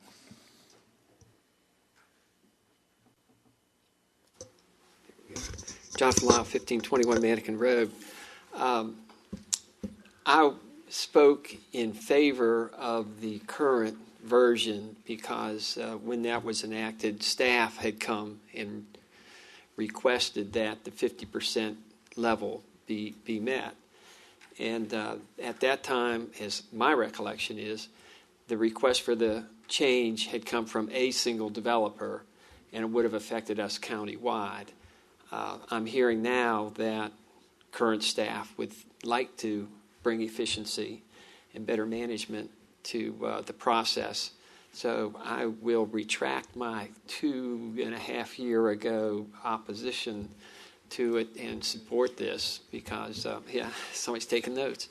It does make sense. In fact, I have been quoted, not always kindly, my comment at the time was, well, suck it up, Buttercup. I mean, that's the cost of doing business, that you got to comply with county ordinance. So maybe I will get back into the good graces of somebody where I do appreciate the efficiency. And the concern was staff was not able to go out and continually inspect. And what I'm hearing now is, I can't say the name of the new software, but evidently allows us to do things a little more efficiently. So if this helps us be more efficient and business friendly, I don't know what's not to like about that. So I hope that you will vote favorably in enacting this revision. Thanks. Thank you, Mr. Weil. Anybody else for public comment? All right, seeing none, I'm going to close the public comment hearing. Okay, board, any questions, motion? All right, Mr. Voters. I now move that the board adopt the zoning and subdivision ordinance amendments related to the phasing in completion timeline of certain subdivision improvements. Second. Thank you. The motion is second. Any discussion? I would just like to make a comment. This is Mr. Peterson actually kind of alluded to this. So the original ordinance was put on the books prior to my joining the board in an effort to protect the citizens and protect the county from things that may have been going on at the time. And we put together what we thought was a good ordinance, and it was a good ordinance. And then I thought Mr. Lyle might come up here and steal my phrase of iterate to great. So when this came up when I was on the board, I don't feel like, well, I know I didn't support it at the time. And then common sense was presented, and there was that ability to have both common sense, provide it cheaper, and then the third piece, which we didn't talk about, which I get to interject something, is we also have protections that to ensure that these things, our developments get developed, and the county's not figuring out how to pay for sidewalks and trees and stuff like that. So this is I think Mr. Peterson said we do the impossible before noon. So it took us a little bit longer than noon, but hopefully we're winding in the right spot. And the nice thing is, we can continue to iterate to great. So I'm in support of this. So no other comments? Roll call vote. Mr. Lumpkins. Mr. Carpenter. Yes. Mr. Valders. Yes. Ms. Lascolette. Yes. And Mr. Peterson. Yes. Mr. Spoonhour. Yes. Thank you very much. Mr. Roy? You just want to do this before you forgot your name. All right, now we have our third case, zoning amendment to zoning ordinance section 15-273. Ms. Onitis? Okay. Sorry, you threw me off with your time. Good evening. Before you all have another zoning ordinance amendment for consideration. This one centers on building height requirements within the industrial general district. This really is more so a clarification of amending existing language. So a summary on this is this ordinance amendment was initiated by Goochland County. It's a countywide ordinance amendment, and what it does is clarify the maximum ceiling height within the industrial general M2 district. What that does is once you get to 60 feet, it then triggers staff, as far as your building height, to assess whether you need a conditional use permit based on how close you are or not close to a adjacent different zoning. So if you're 500 feet or less to, say, a varied zoning district, so if it's M2 and then A1 right next to you and you're less than 500 feet, then staff automatically knows you've got to get a conditional use permit. That goes through the normal process of Planning Commission and the Board of Supervisors for review and approval. So that starts at the 60-foot threshold. And that's when they assess 60 feet, how close is it to something that's zoned differently, X, Y, Z. So that's a very high-level scenario. But again, it's trying to clarify that existing code language that you all have and trying to make it very clear, one, for staff and for those trying to do business within our industrial district. This was heard at the December Planning Commission meeting. It was recommended for approval with a 4-0 vote, and no one spoke at the public hearing. Happy to answer any questions you all may have on this. Thank you. Or go back. Yes, please, go I back one assume- slide. Yes. I assume these numbers put us in line with other jurisdictions, and fire and rescue has been consulted on. I just, with the 60 and 80 foot parameters. I will. Yeah. I'm still very green too, so I will fire as to just for a head nod if they had any input on this or not. He doesn't want to nod. I will ask Chief Ferguson to come up and provide any input. Sorry. So there is a variation for what we take into account without a sprinkler and then with a sprinkler system. Okay. Eddie Ferguson, Fire Rescue Chief. So you probably are wondering about the height of the buildings and the ladder trucks, I would imagine would be what the question is. Obviously, Goochland has adopted the statewide fire prevention code, so we do follow the statewide fire prevention code. We'll say that first. In addition, a ladder truck can reach anywhere from 6 to 8 stories based on how close the ladder truck can get to the edge of the building, as well as what the height of the stories are. Commercial stories are usually higher than residential stories, and so there's a lot of things that depend on whether the ladder truck could reach building heights, over that. And as far as our ladder trucks go, we purchase the industry standard equipment. Most ladder trucks are 100 foot. We have a 100-foot rear mount platform we just put at Company 1, and we have another straight ladder that's on order that's going to Company 5. So that's what I would say, unless you had a particular question. No, that's exactly what I wanted to hear. Thank you. Thank you. Anything else? Thank you. Thank you. Yes, ma'am. One thing that I would also like to note for you all as a board is it's also important to note that anything that would be above 80 feet would automatically also require a conditional use permit. So anything that does not meet the limits or the above requirements of the 60 feet without sprinklers or the 80 feet with sprinklers, anything that goes above 80 feet, then you're having a conditional use permit either way, regardless of where they're located, whether it's 550 feet away from a different zone district. Thank you. Mr. Chair, if I would, on this chart, so we have structures without can go up to 60. The board. Now structures with. If a structure with is 70 feet, it's above the 60, but it's with. Inside 500 or outside 500, is there a difference? So it hasn't exceeded the 80, it's under the 80. Mm-hmm. This says structures with a sprinkler with, if it's at least 500 away. Mm-hmm. What about with, if it's less than 500 away? Then it would need a conditional use permit. Regardless of the height? Regardless of the height. So if it was 60 feet without a sprinkler system or 60 feet with a sprinkler system, because of the distance between a different zoning, it would then need a conditional use permit. Because the idea is, you don't want to have non-conforming uses directly adjacent. So 60 feet with, that's 400 feet away. Mm-hmm. That would need a... Correct. It would need... Yes.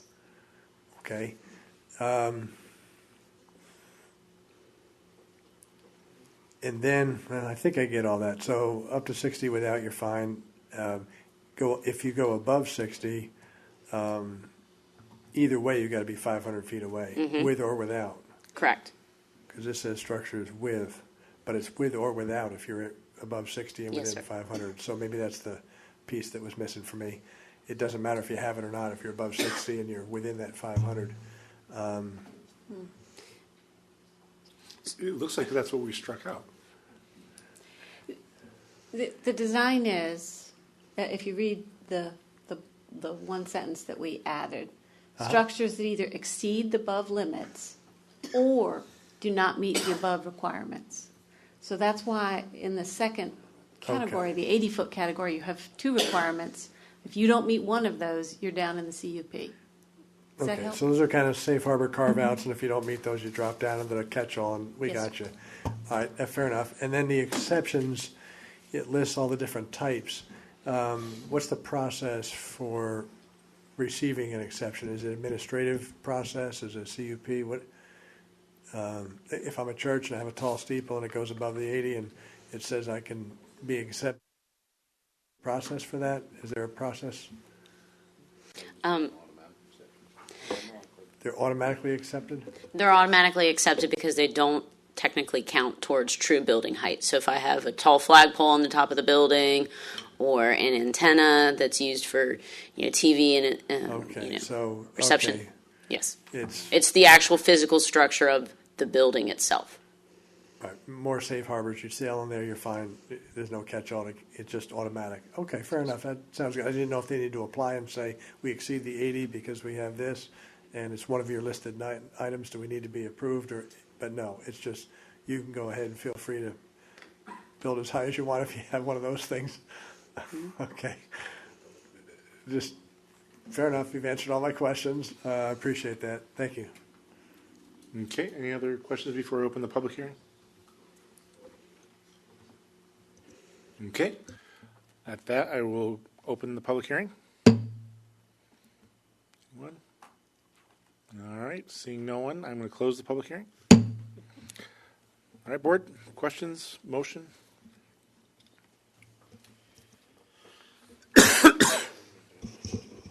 Mr. Chairman, ordinance amendment ZOA 2022-0004, how many O's are there? I move that the board adopt this ordinance amendment clarifying building height requirements in the industrial general M2 district. Thank you, Ms. Lescott. Second. Thank you, Mr. Lumpkins. Any further discussion? Roll call vote. Mr. Valdez? Yes. Ms. Lascalette? Yes. Mr. Peterson? Yes. Mr. Lumpkins? Yes. Mr. Spoonhour? Yes. All right, great. Moving right along to our fourth item, 5572 Countywide ZOA 2022-0005. All right. This is a zoning ordinance amendment before you all for consideration to allow small contractor storage by conditional use permit in agricultural general A1 and agricultural limited A2 districts, and also to add use standard definitions. So the purpose behind this is to really allow small contractor storage by conditional use permit in certain areas. What has prompted this is through economic development, there's been several micro business and small entrepreneurial startups that have needed places and spaces to store materials, things that support small local business that don't necessarily fit in our larger industrial areas. They're startup businesses. They can't afford that footprint, and maybe it's not the best and highest use of our prime industrial space.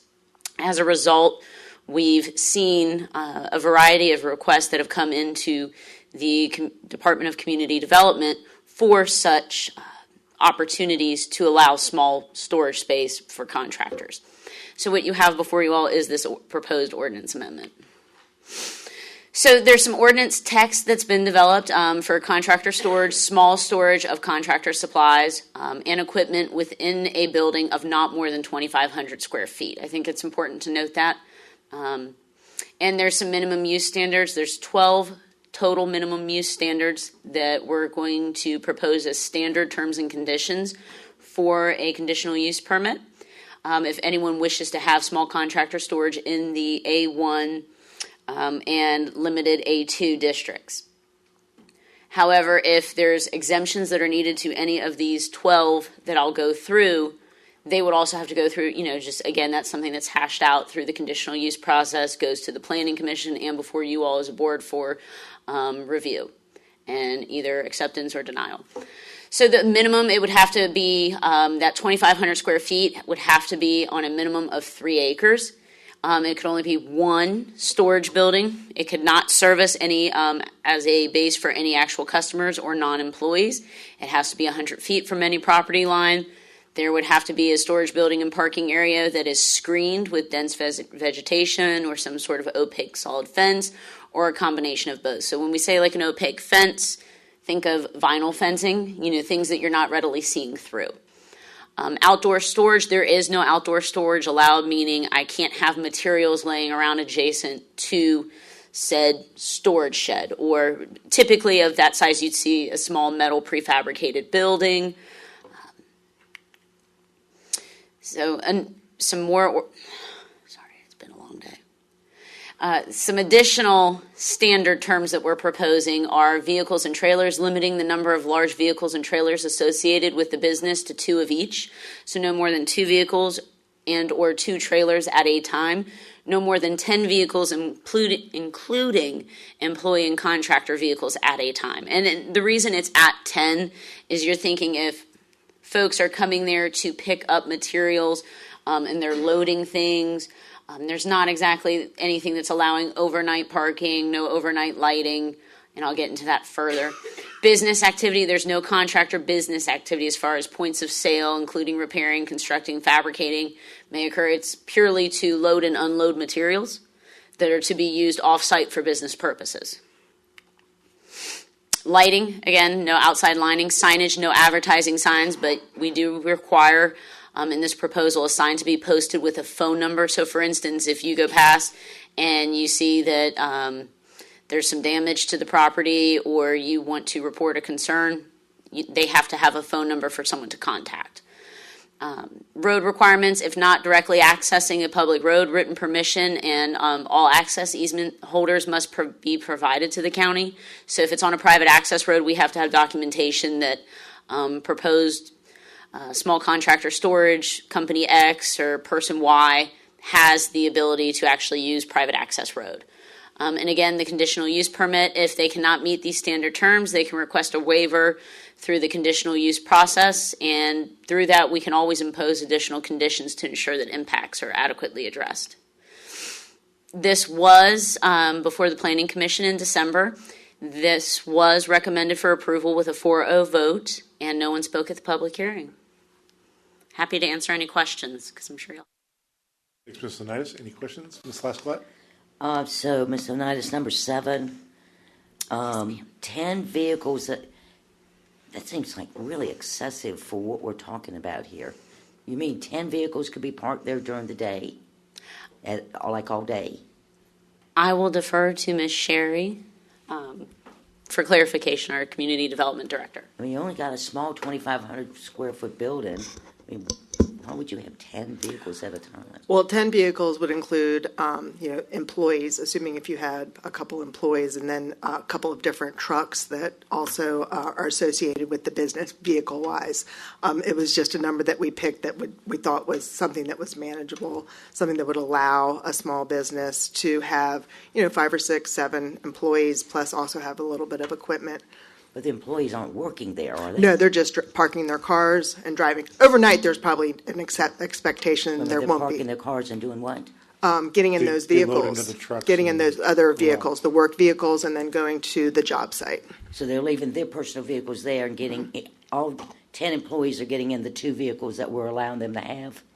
I'm not sure exactly how many. Go back to the other. Yeah, so 10 vehicles, which it could include, there's limited, 2 of the vehicles, Like 2 large number vehicles. 5. So 8, I guess it would be, 8 possible employees, vehicles. All right, so go back 1 page.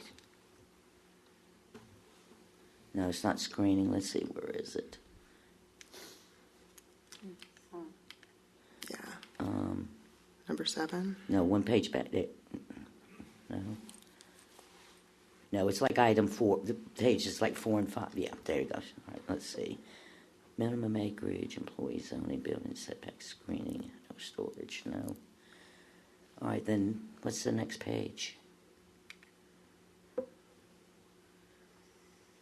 Limiting the number of large vehicles and trailers, so 2 each.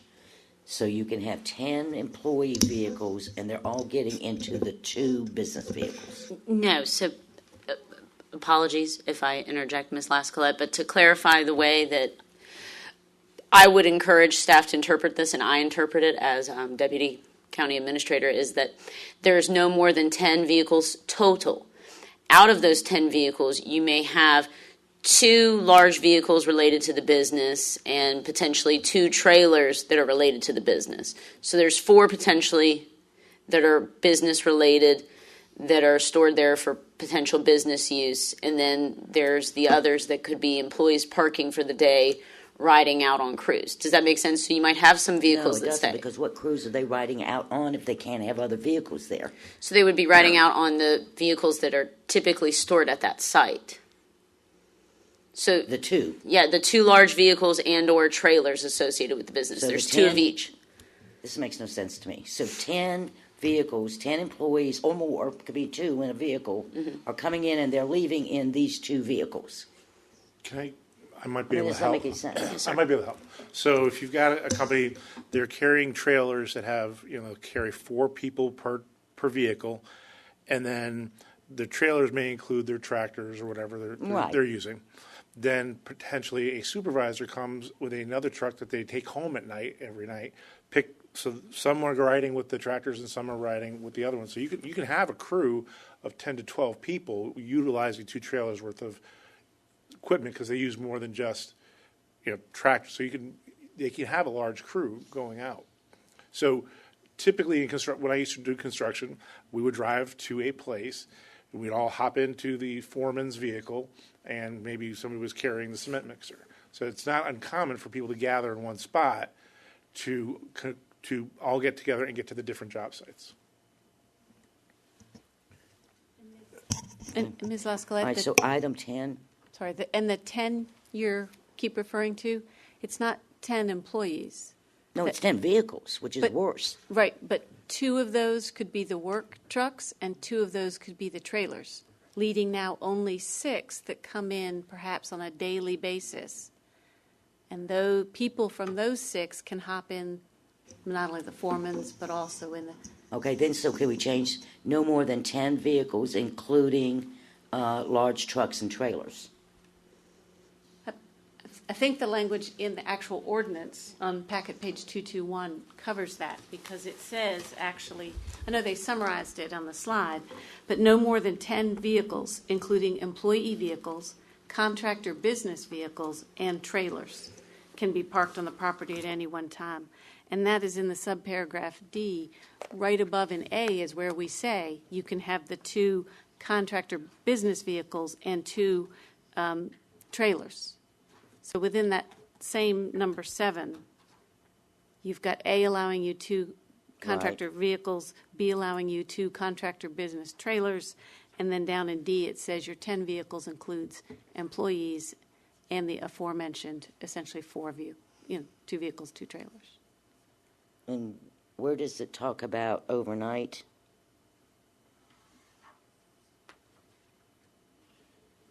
Is there any prohibition on overnight? I do not see any explicit language on overnight, Ms. Lascalette. I can read to you the entire provision for 7. Would you like me to read that from Well, I'm looking at it here, but we don't address it anywhere else? No, ma'am.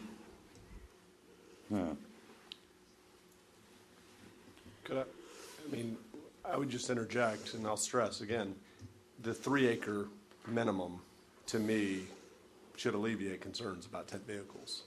That's a considerable amount of space. For That's a 10 vehicles. very small amount of space when you live in the country. I mean, that's like, it could be right next door to me. 3 acres is my lawn. So, I mean, I'm just thinking about having vehicles parked next door to me overnight. I mean, is there a requirement for There's a fencing? Yes, I did cover that in the Okay. very beginning. There is a requirement of fencing and dense vegetation. So the fencing has to be opaque, solid. So, if you will, liken it to vinyl fencing that you'll see, such that you cannot see through it. So either solid fencing or dense vegetation, or a combination But of no both. security fencing? No, ma'am. So, if- so it could be a theft to track,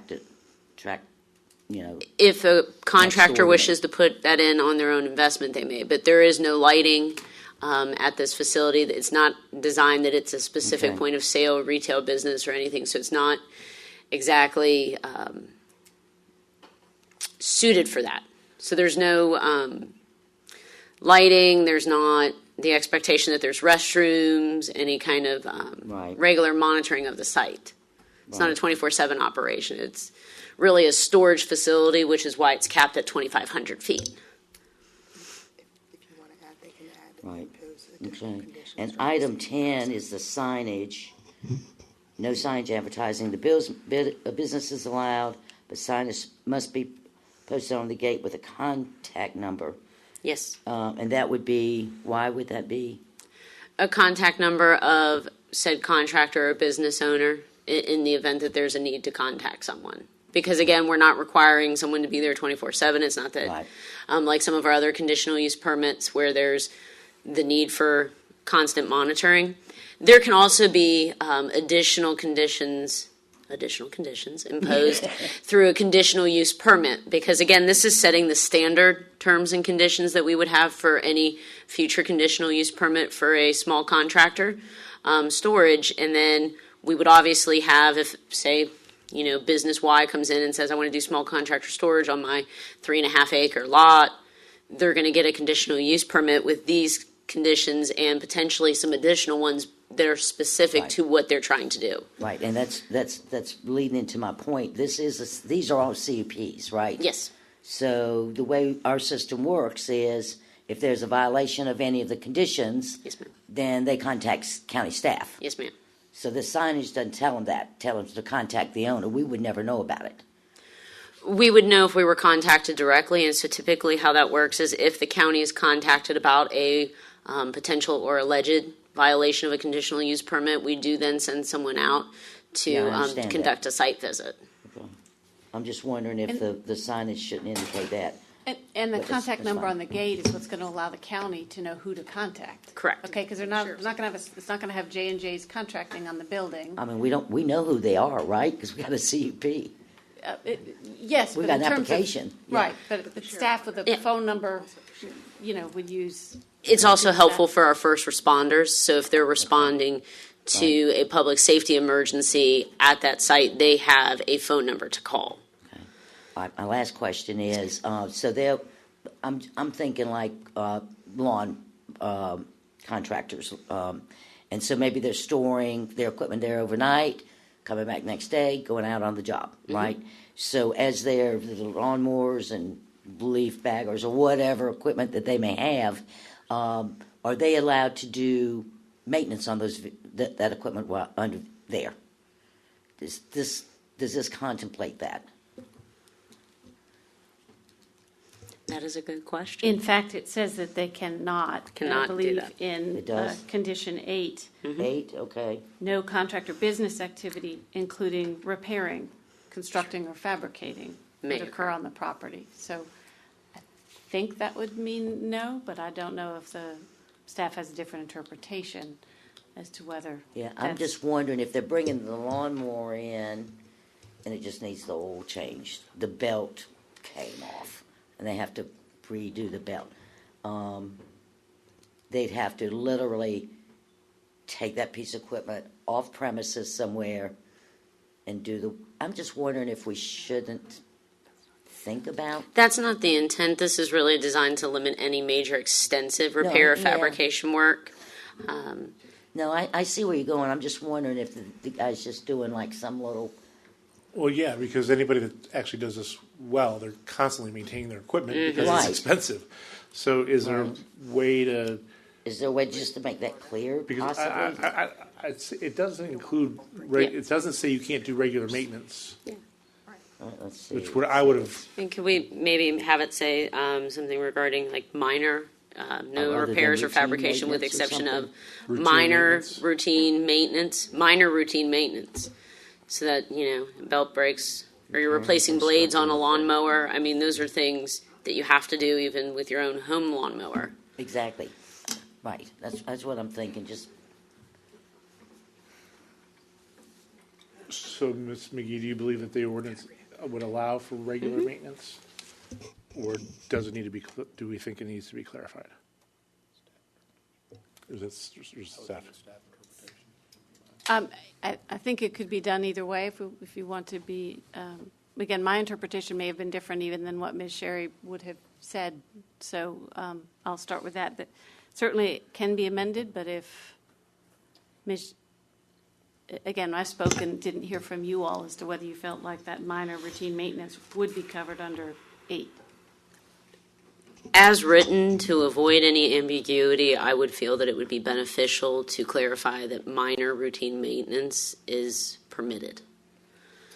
Or do we want to just let each CUP applicant specify that? We could do it that way. 6 in one, half a dozen in another. Right. I will defer to you all as a board. I mean, maybe let the applicant describe what it is they're planning to do, and I don't know. I'm just thinking, they're going to be doing some of that.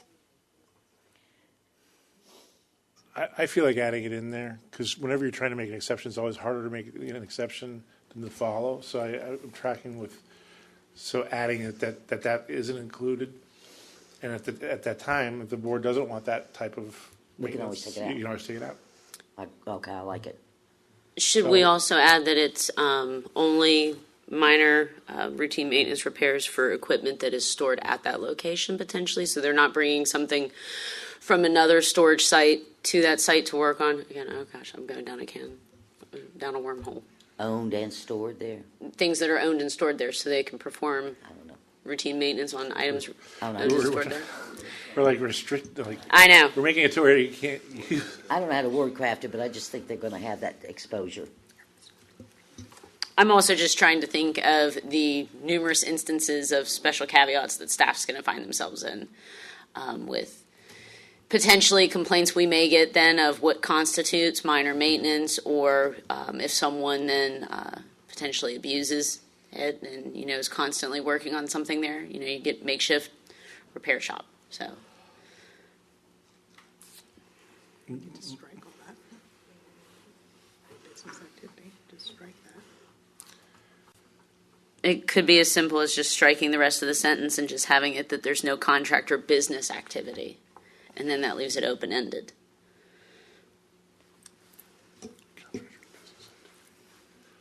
Wasn't anything to do business activity? Like, it's like client, it's more like client or customer. Yeah. Because everything I do on there is business activity. Mm-hmm. So no customer business The other activity. alternative would be to add at the end of that condition, but minor routine equipment maintenance can occur. I think that's the easiest and the clearest. But minor routine equipment maintenance can occur. Okay. Any more questions for staff before I open the public comment period? Public hearing. All right. Thank you. All right. Opening the public hearing.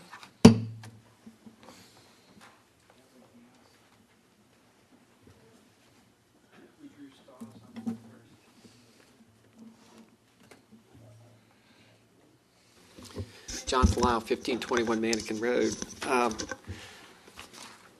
What problem are we solving? Is there a raft of small contractors in agricultural areas of the county putting in buildings excessive of 2,500 square feet and storing materials? That's the first question. Two, is this going to have any impact on farming? I've read contractor, the definition, and it says doing work on other people's real estate. Some farmers actually put fences up for other farmers. They store wire, they store posts. Are you telling a farmer he's now got to get a conditional use permit to keep fence posts and fencing wire on his property? What problem are we solving? Is there a lot of calls coming in saying, we got too many buildings with repair or equipment in A1 and A2 property? I'm not going to say anything for anybody else in the audience, but there were some glances back and forth. We're spending a lot of time on definitions for a problem that does or does not exist. I'm just asking the question. Somebody thinks it's necessary, so somebody can't do this right now? They are not allowed in A1, A2 property. If there's no home on the property, and if there's no residence on the county, they cannot have a shed for that equipment. So the 600-acre farm out there that has a home on it would be exempt. Absolutely. Okay, but if they just happened to lease that. And my lights are flashing. But again, is this really something that we're seeing a lot of issue come up in the county where we really got to regulate this? And just watching what you all went through, trying to define it, and are we going to exclude people or let them in? I think the genesis was, let's encourage small business in the county. We're a complaint-driven county. If we're not getting a lot of complaints, do we need the ordinance? My light's going off, so I got to sit down. Thank you, Mr. Lau. Anyone else? Okay, and close the public hearing. Did we do staff? Did to the citizens' comment more than we did? You have to in comments. Or do I have?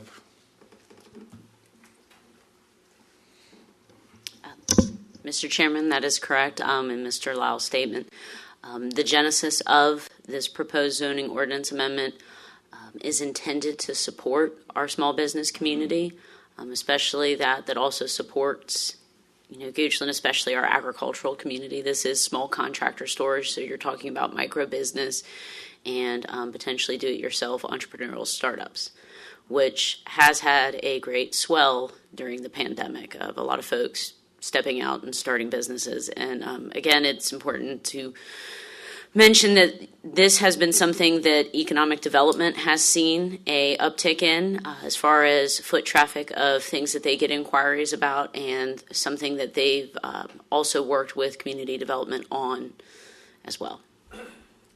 Thank you. Any other? Yeah, I mean, just so I can clarify, the intent of this is to clarify standards by which these small business owners can do this. So it's not, even though they have to get a conditional use permit, it's supposed to streamline the process, correct? Yes, sir. And this is if they were intending to do small contractor storage in an A1 or A2 zone district. So if they wanted to go to our general industrial districts, that's totally different ball game. Or, if I'm selling stuff at home on Etsy, totally different ball game. This is the small contractor storage in an area where typically you wouldn't see it as a conforming use at face value, but we're recognizing that it is a use that does not directly conflict potentially with that area. Thank you for the clarification. Okay. Any other questions? Motion? Well, I just want to make, this actually broadens the ability for our contractors. I mean, this is not a restriction. They can't do this now, right?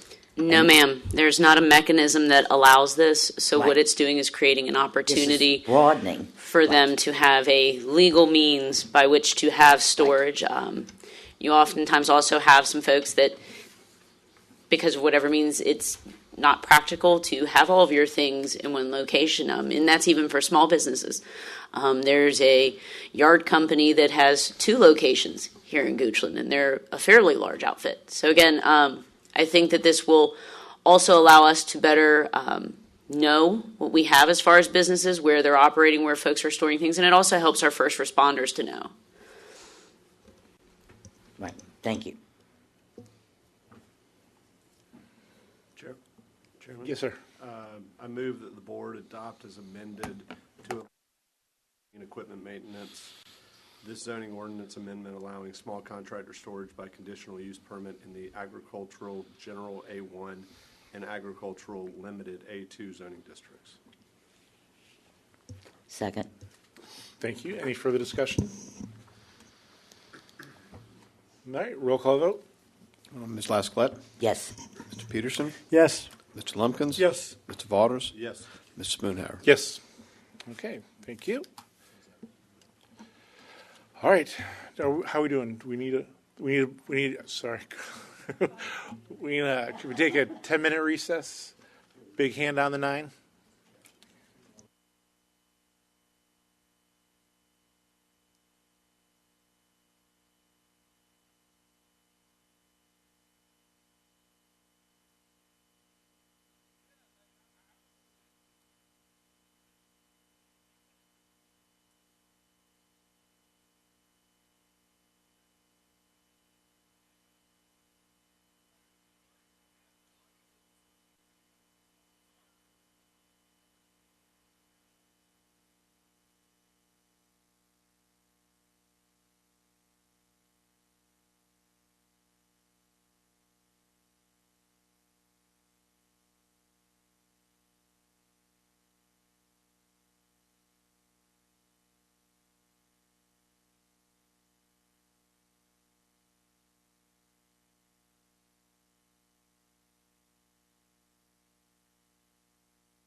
All right.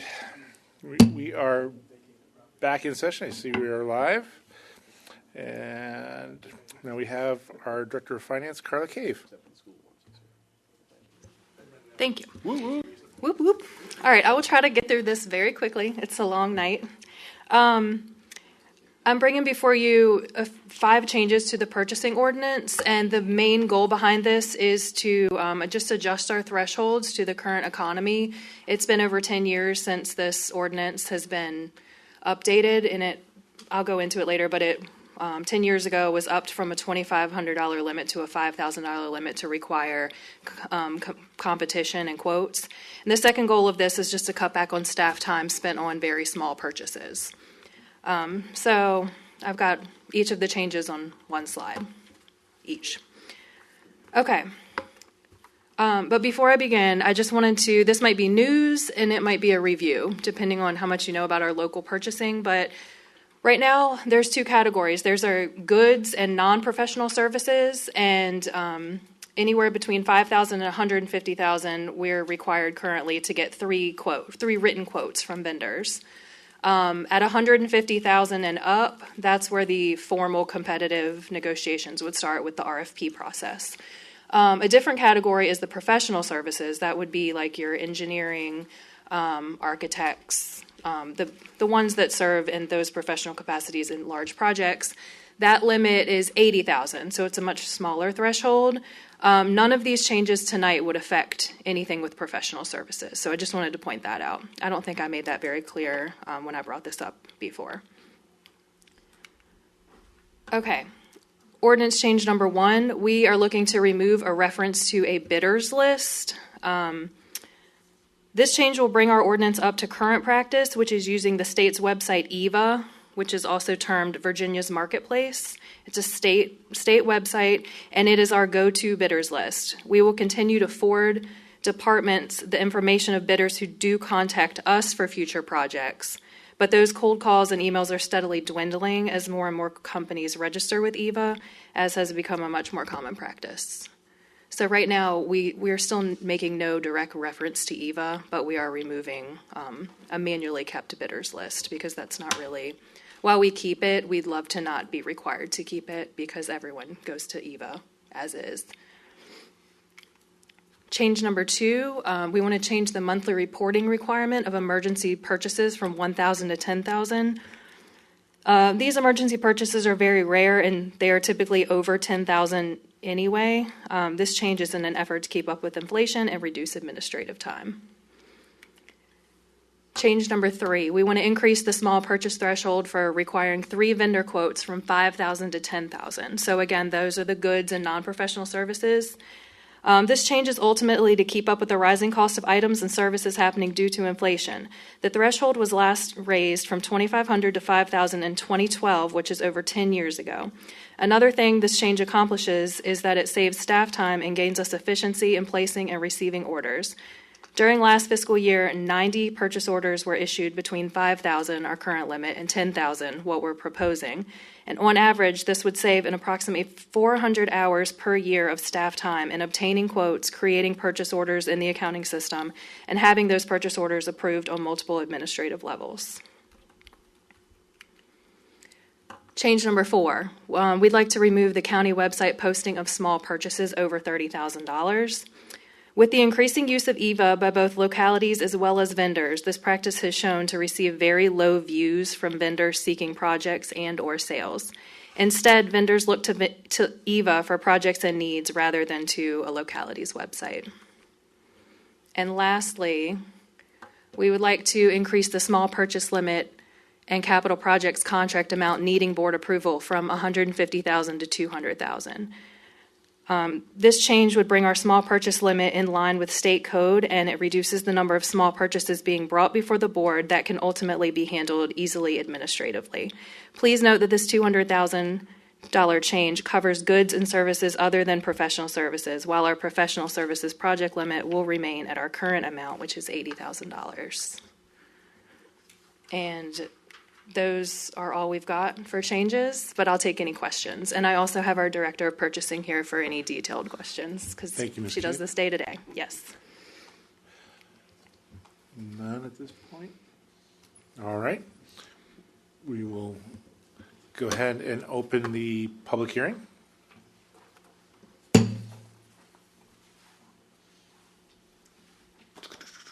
Seeing no one, we'll close the public hearing. Board, do I have a motion? Questions, comments? I move that the board adopt this ordinance amending the county procurement ordinance as presented. Second. Any discussion? Ms. Cave, I did have one quick question. So I think it was number 4, the removal of the county website posting of small purchases over 30,000. They will still be going through a procurement process, just not being posted on the website. Correct. They'll still seek competition through written bids. Thank you very much. Any other questions? All right, roll call vote. Mr. Peterson? Yes. Mr. Lumpkins? Yes. Mr. Waters? Yes. Ms. Lascolette? Yes. Mr. Spoonhour? Yes. Great, thank you. Thank you, Ms. Cave. And now we have, I believe it's Chief Ferguson, who's going to be talking about a countywide ordinance amending Goochland Code Section 11-39. Things I'd never thought I'd be talking about. But I'm glad to be. Remember, it's 2 different ordinances, so we'll vote separately. So talk about the first one and then stop for us with questions, and then we'll vote. For the next one. Second. Second, dude.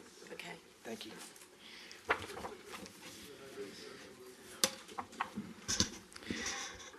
Okay, good evening again, Mr. Chairman, members of the board. Eddie Ferguson, Fire Rescue Chief. Fire Rescue has been working with county staff and the county attorney's office to try to fire rescue ordinances that you find in Chapter 6 of the public safety portion of the Muni Code for the county. Let's see, make sure I can get this to go. So basically, we have 2 separate public hearings tonight, and they're divided. The first 3 items are in one, and then the final one is on open burning in the county. So the first order of business centers around changes being proposed to the ambulance permits, or requirements for ambulance permits for non-emergency types of patient transportation in the county. We also have a color change recommendation for fire hydrants, and then we're also looking to increase the fines for parking tickets issued for impeding fire department access, parking too close to a fire hydrant or blocking a fire lane. So we'll get started with the ambulance permit portion, and I just want to say right up front, this has nothing to do with the 911 service that Goochland County Department of Fire Rescue and Emergency Medical Services delivers to the citizens on a daily basis. This is the non-emergency, the non-urgent private ambulance operating in the county. And so a little bit of history on this. In 2011, there were ordinances put in place bringing into existence the Department of Fire Rescue Emergency Services, as well as designating that organization as the DERA agency, which is the Designated Emergency Response Agency for the county, to comply with Office of Emergency Medical Services standards. But at the same time, County Attorney Norman Sales drafted this very similar to what he had worked on in the city of Richmond. And basically, it allowed the fire rescue department some quality controls over ambulance services operating in the county. And so what we have seen with growth and development in the county, with the number of congregate care facilities that are being built in the county, as well as places like Sheltering Arms and now Avery Point, is we need more participation from the private sector to handle the non-emergency, the non-911 type of transports, because quite honestly, we're doing a big portion of that ourselves. And so just to cover this with you, the background is we're looking to recruit possibly some additional private ambulance services to operate in the county for the non-emergency type transportation. There's only one agency with a permit, and I think that has since expired, and that's Life Care Medical Transports. The permitting process, the way it's been, is very time-consuming. It takes up to 3 months. It goes through a public hearing. Board of Supervisors actually grant that. And the permit has only been good for 2 years. So you go back through the same process 2 years later. The price of it when we put this in effect was $2,500 for the first one, and I think it's a $1,500 renewal is the way that was. And so there have been other agencies that have bought these permits in the past, obtained the permits, and they have since allowed them to expire. The Virginia Office of Emergency Medical Services already has a 2-year licensing for EMS agencies, and so we think that a lot of the things that we had been requiring up to this point are already covered in that EMS agency licensing process. And we go through that too as an organization and just completed that in November. And we've also checked around and benchmarked against other fire rescue departments in the area, and most other localities allow the fire rescue chief to oversee this process to keep this business moving along and take out some of the time that's associated with it. And so what we're proposing tonight is to reduce the cost of such a permit to $75. Provide the fire chief the authority to issue the permits for patient transportation, and that's non-emergency patient transportation. And we think this will save at least 2 months in time to allow an organization providing quality service to get a permit much sooner. We recommend removing the 2-year term to our ordinance and just rely on the Virginia Office of Emergency Medical Services 2-year relicensing process. The fire chief can still ask additional questions or request additional information as necessary. And if there's something that we become aware of that doesn't meet our standards or doesn't meet the quality for the citizens of Goochland, then we can still revoke that permit if necessary. And we hope the anticipated outcome of this will actually be more private ambulance services operating in the county, handling the non-emergency patient transportation and keeping their units free for the emergencies. And that's one of the first items that's into this first ordinance. Should I stop here and just see if there's a question? What the board's pleasure was if we wanted Chief to go through all 3 items first and then come back with questions. Okay, sounds good. Keep rolling. All right, rolling. Fire hydrant color. So over the course of having county fire hydrants, and I'm talking about county fire hydrants, and I'm not talking about dry hydrants. Often we talk about dry hydrants on ponds and lakes, but the county fire hydrants, we've had several different color patterns over the years. At one time we were painting the hydrants different colors based on the amount of water that was available in them, which follows an NFPA type schematic, and other times we've had the two-tone paint color, which is what we have today, and that is basically the red barrel on the hydrant and the silver bonnet.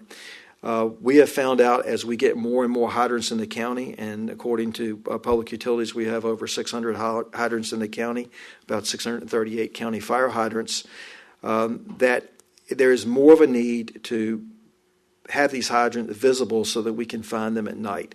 And it's also more difficult to maintain a two-tone color paint. The red fades pretty fast. It's requires to be painted more often. And so what we'd like to do is follow suit with some of our larger regional partners like Hanover, Henrico, Chesterfield, and City of Richmond and go with a reflective silver type paint. And again, we think it'll be easier to spot in dark. It'll be probably less expensive to maintain over time. And it probably will work well for the developers. It should not increase any costs relative to the developers putting in fire hydrants.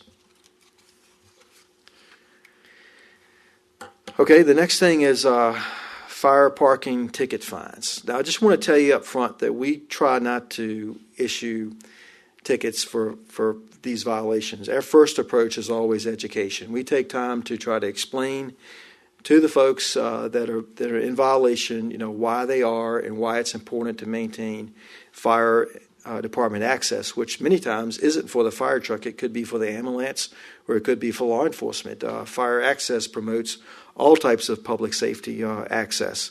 So our first approach is always to try to explain to citizens exactly why this is important.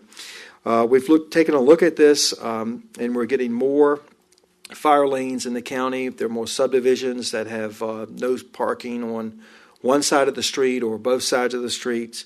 So therefore, we think it's time to revisit this and come into alignment with what's going on in the region. Several parking violations that we would address. One would be parking too close to the fire hydrant, which has been a $20 fine, or the $50 fine that we've had for blocking the fire lane. Many of the signs, there are many fire lane signs around the county because of the narrow subdivision roads that sometimes folks don't think are really that narrow, but they're not wide enough to allow parking on both sides of the road. In some of the neighborhoods that these signs are in, I think we discussed last board meeting, was Mosaic, Reader's Branch, and some of the other densely populated developments.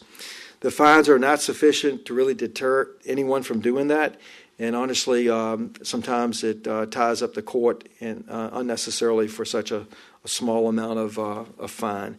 And so what we've done is we've benchmarked with the other localities, and the fines range anywhere from $75 to $150. And so we'd like to just settle on $100, keep it simple, it's easy to remember, and any late fees, it would go up by $15. And that's what we're proposing there.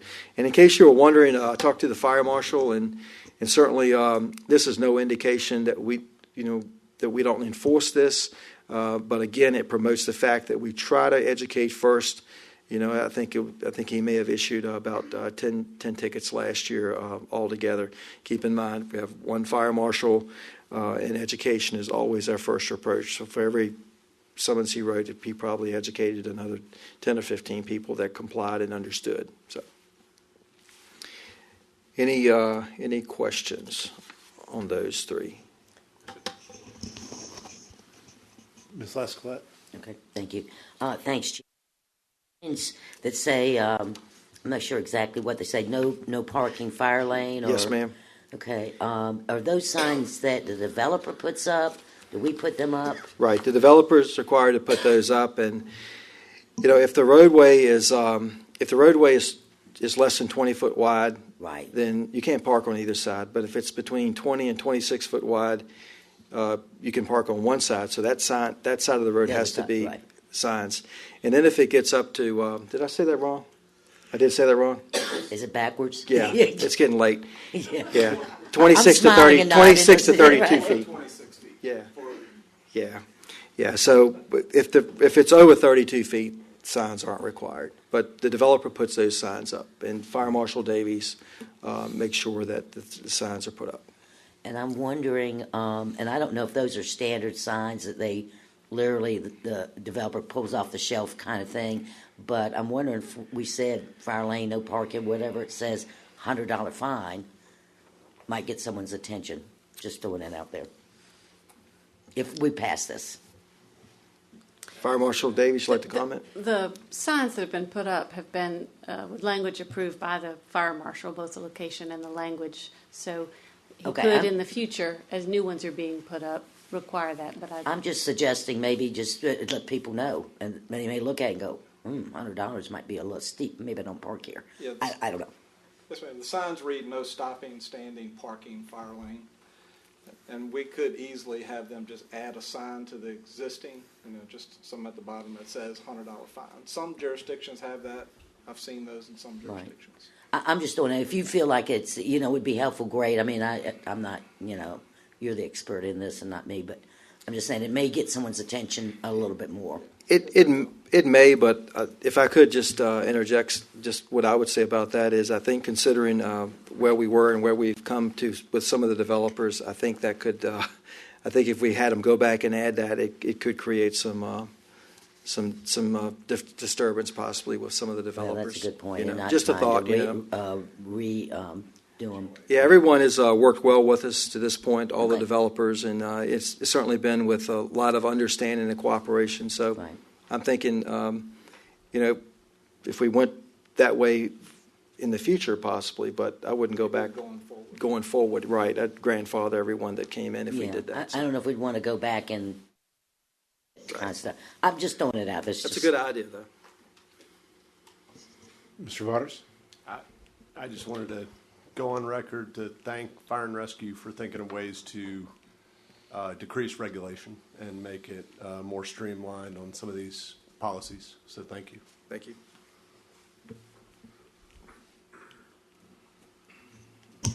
Mr. Chair, this probably is off topic just a bit, but it is public safety and fire and rescue related. And, we're seeing a trend among developers to try to increase their monetization of the land. And part of that has been more narrow streets and fewer garage stalls and no basements. And you basically almost guaranteeing there'll be parking on both sides of the street. And the public safety concern is if folks park on both sides of the street, whether allowed to or not, just because they just don't have room, getting the large equipment down some of these cul-de-sacs and doing a turnaround is endangering public safety at some level. So I think we as a county need to take a hard look at the trends that are going on out there in the RPUD developments and how they're trying to increase their take as they ride out of town and what that does to public safety in the county. So I'd like to commission staff to take a hard look at those trends and how make sure that we can make it easy on the chief to do his job, because keeping us safe is job one. So Thank you, sir. Thank you. Mr. Waters, did you have another question? No. Okay. All right. Anything else right now for the chief before I open the public hearing? Nothing on the other two. I'm sure it's very controversial, the hydrant colors. The multi-tone hydrant people will be sending us emails. Anything else? Okay, then I will open the public hearing. Oops. Okay, closing the public hearing. Any further discussion? Seeing none, roll call vote. Do you have a motion? We have to have a motion. Oh, we didn't do a motion? Just vote, would you? I move that the board adopt this ordinance amending the county code to change the fire hydrant color, increase the fire-related parking ticket amounts, and revise the permitting process for non-emergency patient transport. Second. Thank you, Mr. Waters, Ms. Lascolette. And now, any additional conversation, questions? Roll call vote. Mr. Lumpkins. Yes. Mr. Waters. Yes. Ms. Lascolette. Yes. Mr. Peterson. Yes. Mr. Spoonhauer. Yes. All right. That chief gonna bring us home. Okay. Send us home. Okay, so the next item of business is changes to the open burning ordinance, and this would be the open burning ordinance regulates all types of open fires in the county, whether a homeowner is cleaning up their yard and burning some garden trimmings or some sticks or some leaves, that type of thing, or it could be a contractor that's clearing land and has purchased a permit to burn a very large pile in a controlled manner for land clearing. A little bit about this. We are very sensitive to a couple of things about the open burning ordinance. One is obviously fire safety. We're the fire rescue department, and we want to be safe in what we do. But Goochland County is also a rural area, and we understand that the county wants to remain rural, and that's good to hear from my perspective. And it's about 85% a rural area and about 15% for that type of development. So we took a hard look at this, and we know property owners and landowners in the county want to be able to burn, and we want them to be able to burn, but burn safely. So we looked at this, and a little bit of a summary of the ordinance in general. Open burning includes any type of leaves, tree, garden trimmings. It does include household trash, and that, you may find that surprising. But what is prohibited from being burned is garbage. You cannot burn garbage, and the definition of garbage is more that food waste, or it could be animal carcass or something like that. But household trash is permitted to be burned, and also land clearing debris. The open burning general requirements are basically you have to be 300 feet from a building on a neighbor's property unless you have permission to do so. Or if you're clearing land, you have to be 750 feet from a neighbor's dwelling if that land clearing operation is occurring. But 50 feet from any building on the property in general. The fire has to be attended at all times. We don't burn we recommend you not burning if it's too windy. And we try to keep the pile sizes small. And the pile sizes are 8 by 8 by 8, the way we describe that to a citizen. is that's about the size of the bed of a full-size pickup truck, is about what you can burn at one time that does not require a permit. In addition, we also require that the person doing the burning contact the Goochland County Sheriff's Office or the Emergency Communications Center on the non-emergency number and just let them know that they're conducting a controlled burn there on the property. So one of the things that we'd like to propose for changes are in the very dense areas of the county, the RPUD areas and the MPUD areas of the county. Honestly, those developments are so densely populated that the houses are simply just too close together to allow open burning unless there is some type of amenity type fire. An amenity fire would be a recreational fire pit or grill, and under those circumstances you just simply follow the manufacturer's recommendation and you use good common sense. But we would like to propose that there would be no type of open burning in the RPUD, MPUD areas, and that would be no leaf burning, none of the guarding trimmings or anything that you could burn if you were outside of those areas. Now, as far as land clearing goes, we understand that some of the RPUD and the MPUD areas, they're built in sections. So once you get one section built, another section is underway, and so we think that it's still a good idea to allow a contractor to be able to do open burning for land clearing, but we have stricken this from the general requirements of what it would take to do land clearing burning if you were outside of these areas. And basically we want to increase the distance from the nearest structure from the 750 feet that I mentioned a few minutes ago to now 1,000 feet if you're in the RPUD area, and 100 feet from the wood line. So 100 feet from the wood line. And so this would actually stricken the burning requirements for open burning as far as land clearing in those areas. And what we're trying to guard against is nuisance smoke. Obviously, we don't want an ash or an ember to set anything else on fire, fall on anyone's roof. But also, ashes. Sometimes ashes from these large piles of debris that are being burned from land clearing.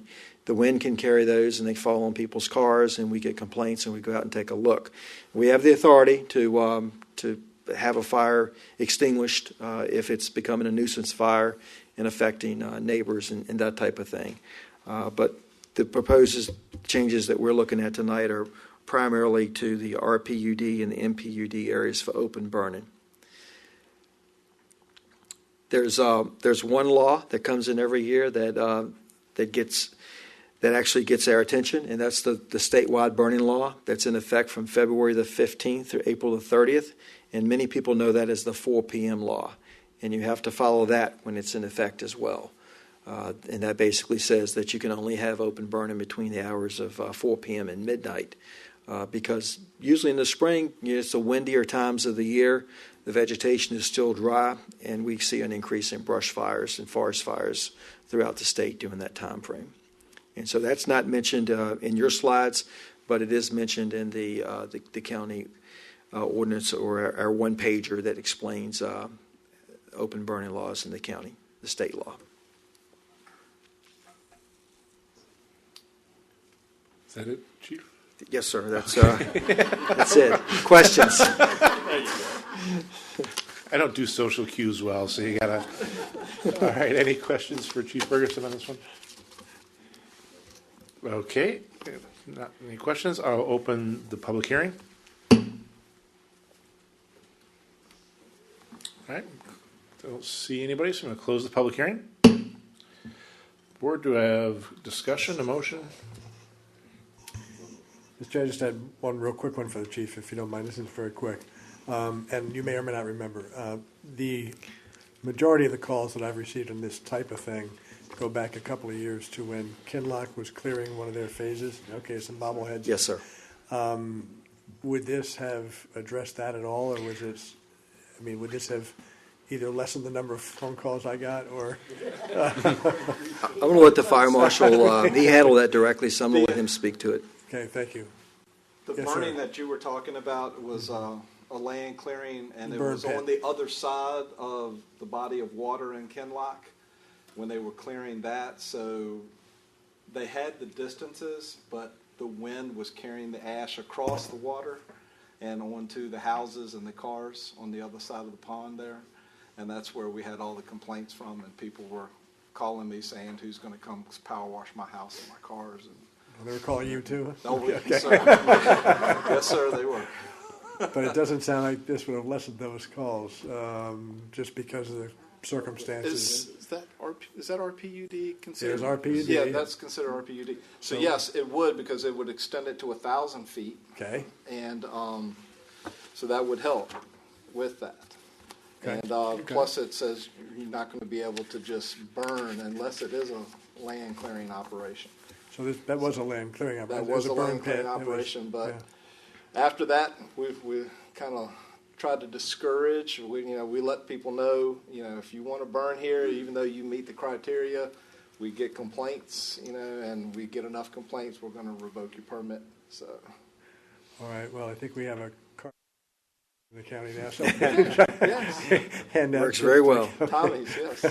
All right, well, so it would increase the distance a little bit, but in that case, it may or may not have that effect because of the water and the wind and just the circumstances. Yeah, Okay. I don't remember Okay. exactly what that distance was, but at that time, we were only working with 300 feet.